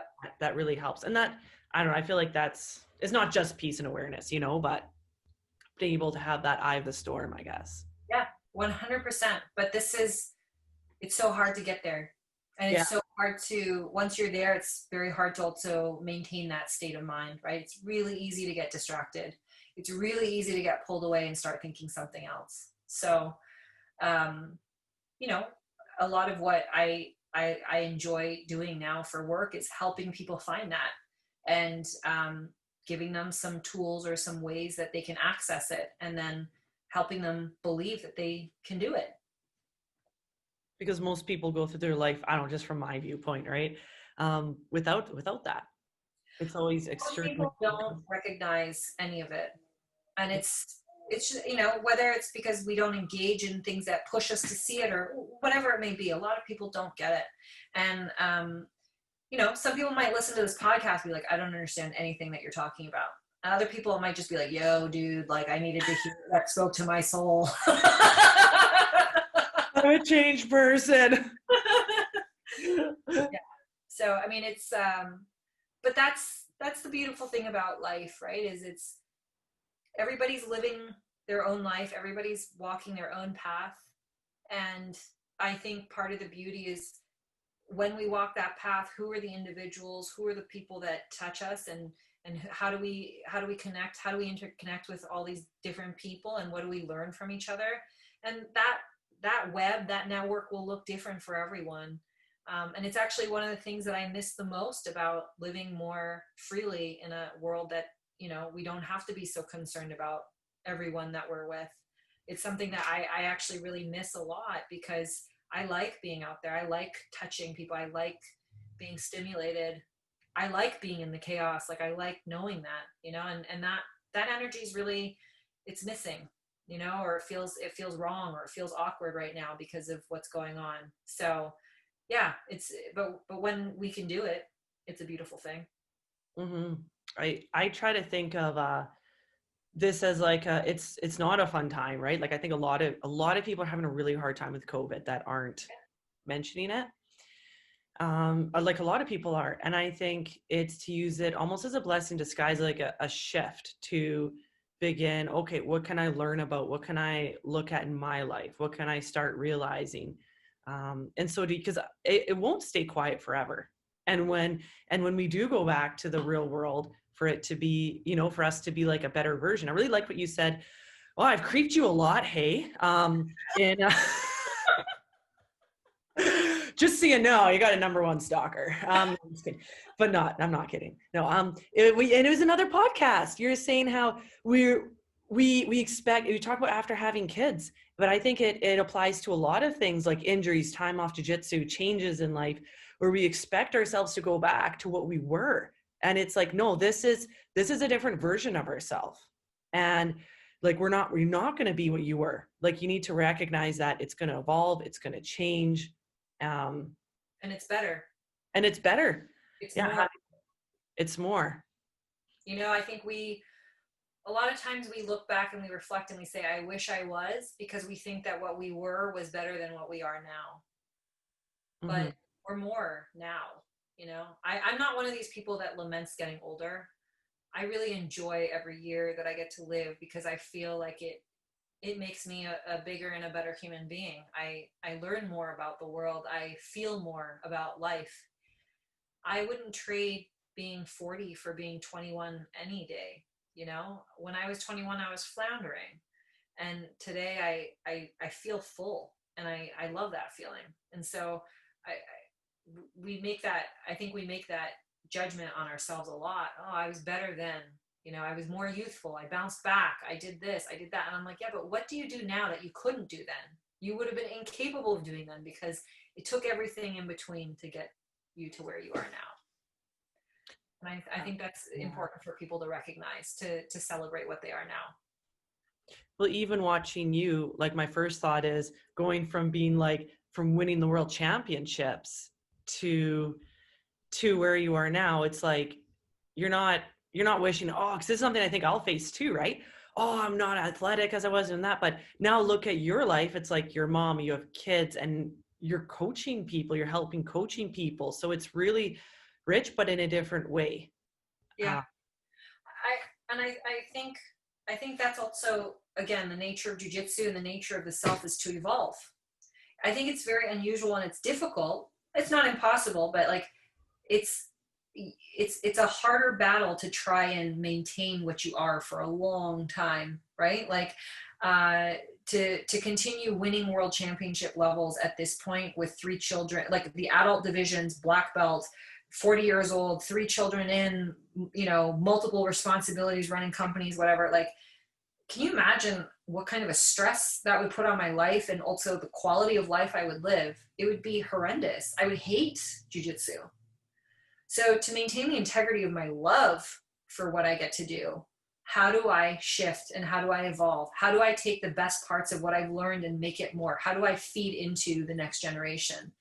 You know, and one of the nicest things that I think that anyone said to me was, you know, a current, she's a very big presence in the jiu-jitsu community, and just a beautiful person, and also a multiple time world champion, said to me, upon our first meeting, someone said, oh, I wanted to introduce you to Emily. And she goes, oh, I know who you are. And she goes, I used to watch you when I was a blue belt and purple belt. And she goes, you're like one of my idols. And then she said, I want to do what you're doing. And I said, what does that mean? She goes, I want to figure out how to stop running this hamster wheel of competing. And like, I would love to be able to have children and teach and know what to do with your jiu-jitsu. She goes, it seems like you have such a good life. And she goes, I don't know how to get there. And it was a beautiful comment to me, because I was like, man, like, this person sees that life can't stay here, right? As much as you're present here, it can't stay here. And that person recognizes that looking down the line, your life can transform and shift and be more. It can take this and make it more. But how do I do that? I want to do that now. And I see it with, you know, some of the people that I get to work with. I get to work with a new generation of fighters, up and coming kids. They're not kids, they're adults, but like, they're kids compared to me. And like, I've known Dominica for a number of years, since she was, I think, 13 or 14. I started training with her, and now I work with her in a much closer capacity, as, you know, like, mentally, and she's a good friend of ours. And I love to see this next generation coming up, and nothing makes me feel better than to know that they find value in something that I can contribute to their career and to their lives, you know? Because it'd be foolish for me to think, oh, I'm going to train and beat Dominica. I'm going to train and beat all these young up and coming athletes. Like, I'm not going to do that. At best, I can move with them. At best, I can stay in flow with them. But there are things that I know that they have yet to experience. And maybe there's some ways that I can guide what they're doing so that they come out on the other end in a good place, you know? And that's great for me. You know, like, I'm very happy that in this unconventional, unexpected career of mine, that I've ended up in a place where I have some sort of legacy working with people that are still in the mix, and I can sort of feel alive, being present for some of that. I feel like it would take a lot of like acceptance almost. Okay, that stage is done. I'm like, I'll meet this too, right? But you've done it really well. And was it hard to be like, all these tournaments, all these competing and all this? And was it a point of acceptance to be like, okay, my body can't do what it did. This is what my life looks like now. Like, was that hard to accept that change, or was it Well, organic? I think yeah, I mean, I think for me, I left competition in 2012 in the adult divisions. I left feeling like I had done okay. I had proven enough. My goal in jiu-jitsu as a competitor was always to get the respect of my peers. I didn't want to be the person that showed up in the bracket and everybody was like, just go through her in the first round. Like she's a cotton ball. That was like my worst fear. And so I think when I stopped competing, mind you, it was a different time. There were less competitions, but like, I feel like I did enough to have a respectable competitive career so that if I talk about competition, nobody looks at me and goes, she doesn't know what the fuck she's talking about, Mhm. But the trade-off for me with everything else was like, does this bring joy to my life? Like I went through a period in jiu-jitsu where jiu-jitsu did not bring joy to my life. Like everything about jiu-jitsu made me cry and made me hate it. And it was because I had allowed myself to get there. And moving forward, I said, I never want to feel that way again. So when I reflect on what jiu-jitsu brings to my life now, I say, is this bringing me joy, or is this complicating my life and not making me happy? And And when why did it, sorry to interrupt, but why did it not make you happy? Like, Well, at that time, I was in a team where I was given a lot of negative. I mean, I would even go so far as to say it was just straight up like mental and emotional abuse relative to how I fit into the team, and there was I think some mental illness on the other side going on, but I was made to feel like an outcast, and I was made to feel like I wasn't wanted.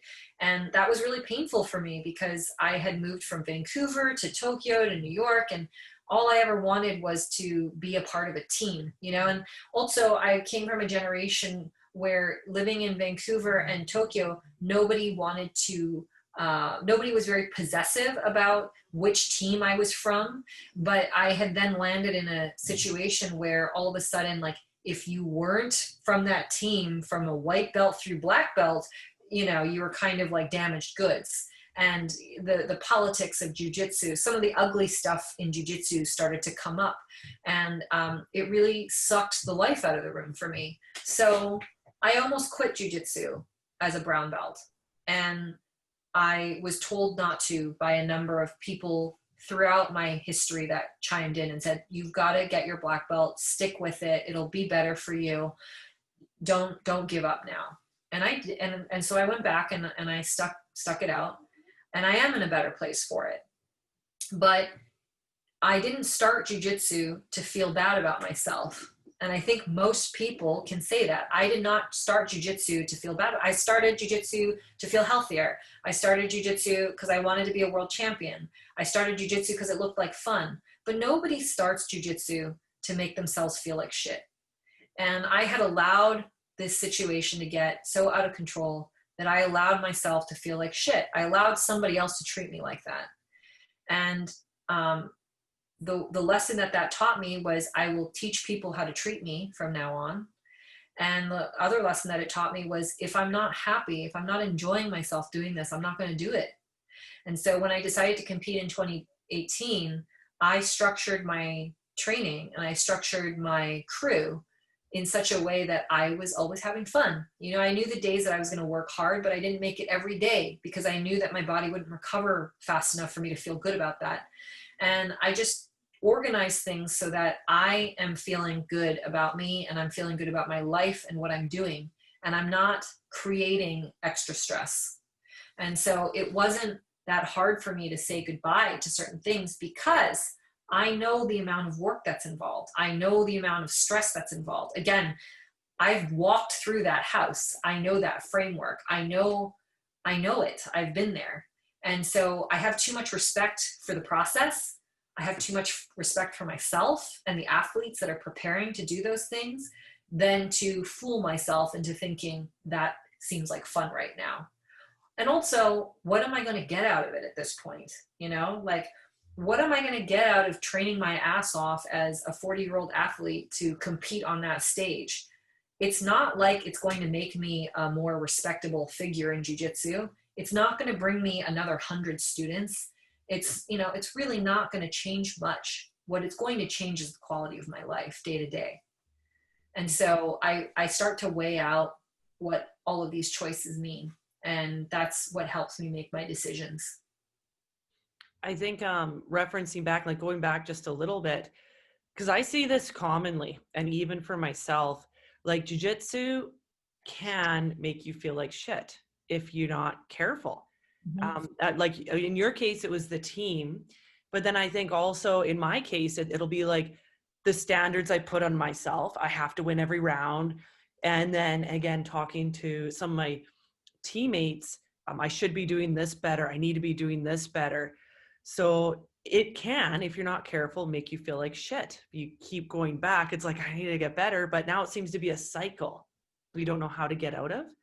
And through what you're saying, you, part of the reason why you're still able to love it is because you structured it in such a way that fits with your life and you're clear about your goals. Yeah.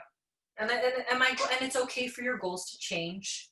Mm-hmm. And it's okay for your commitment to change, right? Like, there's a really good book called Grit, written by Angela Duckworth, and she talks about grit and how grit can change at different stages in your life. And sometimes I think I'm not that gritty anymore, you know, because I liken it to, it's like when you look at musicians and the span of their career, like if you were to look at Eddie Vedder and Pearl Jam 20 years ago, like they were wild and crazy and they were hard.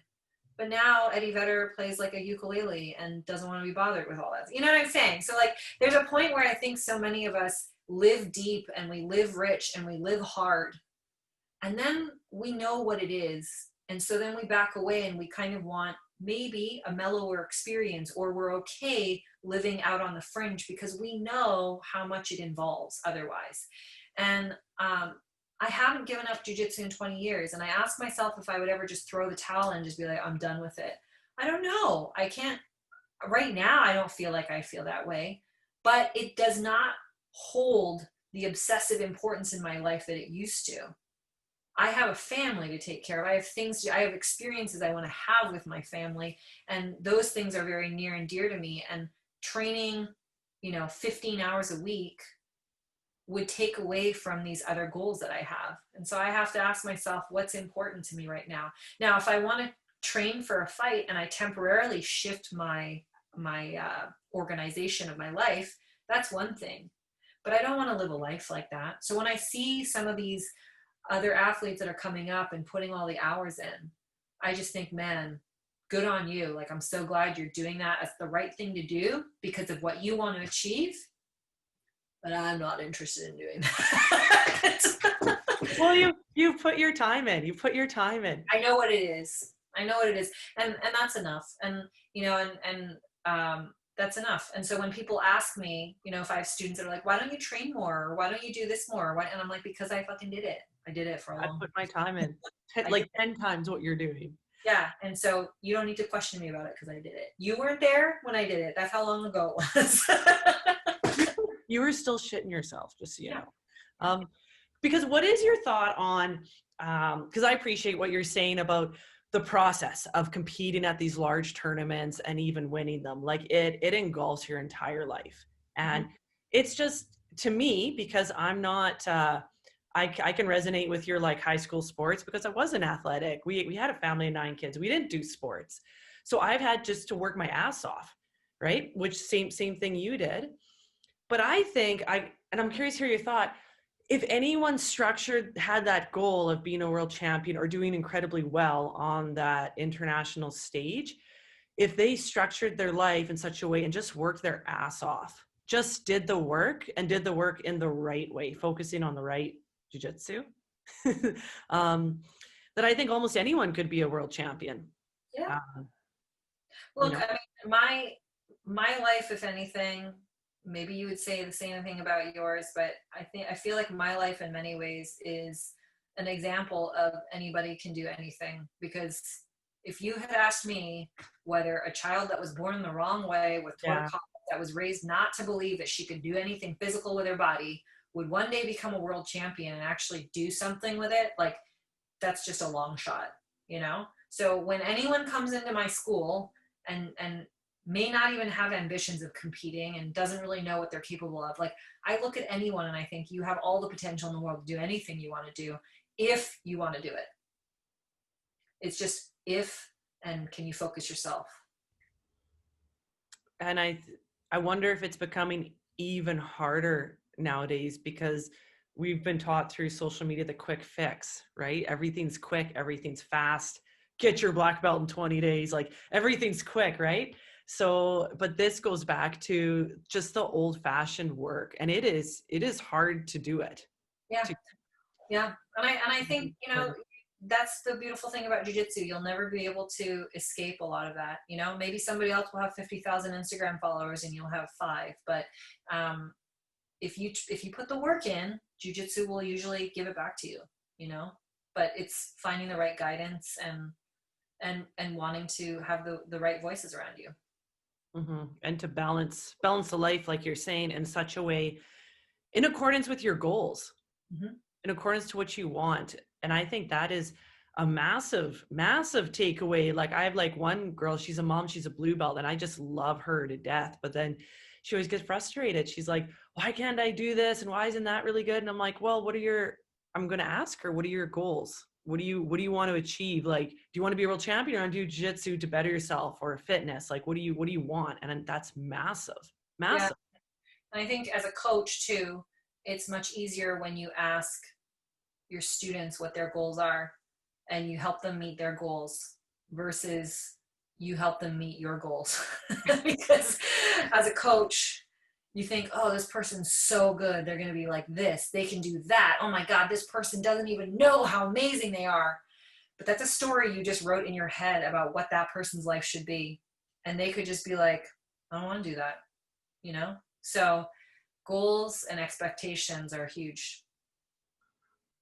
Listening to you talking about the stories, they come about a lot, don't they? They come about a lot, and they're very easy to accept as, well, I guess they are a type of reality. It's what we do. It's what we do as humans. And I mean, it's natural. It's totally natural for us to do it. I just think that having the awareness that you're doing it and knowing that it's like a light switch, you know, I think that sometimes that's important so that we save ourselves from a lot of heartache and trouble. But it's natural. Not any person doesn't do it. It's just, do you get carried away with it? A lot of fights, a lot of unnecessary things erupt because of assumptions and stories that we've made that maybe aren't true. So, you know, that's been a very powerful thing for me to recognize is anytime I find myself feeling some sort of way, I have to pull myself out and say, okay, let's be present with this moment. Is this true? Or is this just something that I'm just following? I'm going down a rabbit hole, you know, and pulling yourself out of the rabbit hole, getting some fresh air and going, whoa, world doesn't look so bad when I objectify the story. It's a lot worse when I'm in it. And that's a good way to bring the awareness, is just pull yourself out and look at it. And even I think of in regards to competing, I'm like, oh, I'm a terrible loser. Oh, I didn't win. But it's like pulling myself out and being like, that's okay. The world isn't over. Let's try again next year. You know, like you but that's why it's always easier for your teammates and your coaches to say that to you, but not you, because you are an object to them. Yeah. You are an object and they have clarity on that, but you don't have objectivity with yourself sometimes because you get too invested. Yeah. And I think exactly. And I think for me, like even competing at the tournaments, it's like just to see if I can do it, just to see if I'm good enough to do it, to get on the mats, to hang with the other girls. So it's just right now that it would be a goal of just that self-testing. Because when I found it was for my coaches or my team, it wasn't enough. Yeah. you Yeah. know? Yeah. All right, man, so much good stuff. That was, man, Emily, that's so much great stuff. Well, I Holy hope it's cow. entertaining for your listeners. Oh, I think they'll love it. I think so. Like, especially, man, it's needed so much for so many of the girls, even in Canada, I feel like too, because to get you, I guess me too, but more you with your experience on a personal level to them, because this is all stuff I'm compiling and questions and talking to them. And we hit on like pretty much everything I wanted to talk about, because they are living jiu-jitsu a lot harder than they need to. Yeah. And look, if any of this warrants like a second discussion or a more focused discussion, I'm happy to do it again. Yeah. Okay. Thank you so much. And I appreciate your time in this so much. I'm gonna write a blog post about it. Like, yeah, it's frick. So fascinating. Great. I'm glad. I'm glad that you enjoyed it. Good. All right. That was awesome. There's a lot. I'm just processing all of it. There's a lot in there. Well, I mean, look, just send me a message if something needs more, deconstructing or a breakdown or whatever, and I'm happy to discuss. Oh, I'm excited. I'm excited for what's coming up, and I'm excited that you're coaching. Yeah, I am too. Now that I've decided it's a thing, as opposed to, I don't know, I'll just talk to this person, and people are like, yo, you're giving away like really good information for free. You should charge for that. And I'm like, okay. Definitely should. Well, even through this podcast, I'm like, I had to be careful to be like, Kate, this is the brink of the iceberg, guys. Like, because it is a lot of really valuable stuff. Yeah, but I think that's what it's good for, is that the people that are, as I said, Dominica was the one that said you're an excellent coach, and I think that the type of people that should work with you are the ones that are accountable and are ready to do the work, and they're motivated to do the work. And I think when people listen to something like this, the right people will hear it. The right people will go looking. The right people will say, I want to do something more than what I'm doing. And for everybody else, it might just be, hey, that was really interesting. And maybe 5 years later, they'll be like, oh, I really should do that, Mm-hmm. But hopefully it'll, I feel good about sort of venturing into the space, because I feel more and more so in the last couple of years that people are looking for this kind of a service. And it seems something that I'm somewhat strangely, unexpectedly, uniquely qualified to do. So if I can do something that's helpful, then, and it can contribute to my, living, then why not do it? Then great. Well, there's probably so many years of just layers of experience that you just have lived through. You don't even realize it, in a sense. Teaching an arm bar, it's like you teach a white belt, you're like, shit, I know a lot about an arm bar, but I think I have so much to learn, but it's probably. Well, and I think the difference between sometimes life coaching and other types of coaching is that, like, I'm not a psychologist. I'm not talking to you about theories. I'm talking to you about life. Like, this is some shit that I did. Yeah, totally. So the proof is in the pudding, and if I'm not believable and if I'm not relatable to you, that's fine.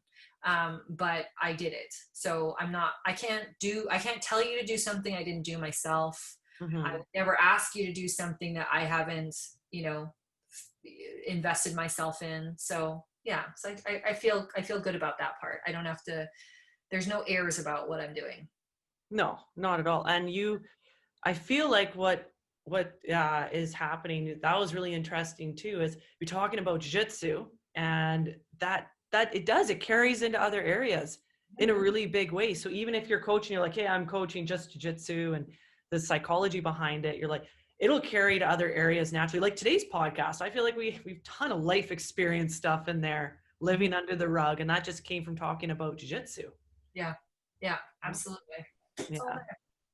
Oh, it's so cool. All right. Awesome. Well, I will, man, so great to virtually meet you. Such a great first meeting. Next time it'll be in person. I know. Next time it'll be like big hug. There you go. Yeah. Yeah. Yeah, I was hoping to get back. My sister's getting married next August, so I'll definitely be in Canada by then, hopefully, if the world settles down. But yeah, I hope it's a lot sooner. Fuck. I know. I know that's hard. Yeah, who knows? I try not to have any expectations about it because I'm like, what the hell? I don't want to disappoint myself. Yeah. Well, I guess on the flip side, kind of a blessing in disguise, but a lot of things in my life lately is like, COVID and all this stuff has caused me to like reach out. Okay, let's talk about life. And then in how many more people is this going to help? So like talking to you about all this stuff, I think this podcast will be pretty powerful for a lot of people. We didn't talk about our journeys the whole time. Yeah, I appreciate it. I can't tell you how many times I get interviewed. Well, I think the difference with you and also with Christine was like, it's different when I get interviewed by someone who is pretty invested in their jiu-jitsu journey versus someone who's much more of like a straight fan, because it's not about just looking at the things that I've done, but like for me, I'm much more interested in talking about what has been experienced between you or between me, or what the likeness or disparities are. And sometimes it's hard for people to ask great questions when it's just about like, can you tell me more about like why you got started? And I'm like, okay, but I've done this 20 times on other podcasts, and wouldn't you rather talk about something more interesting?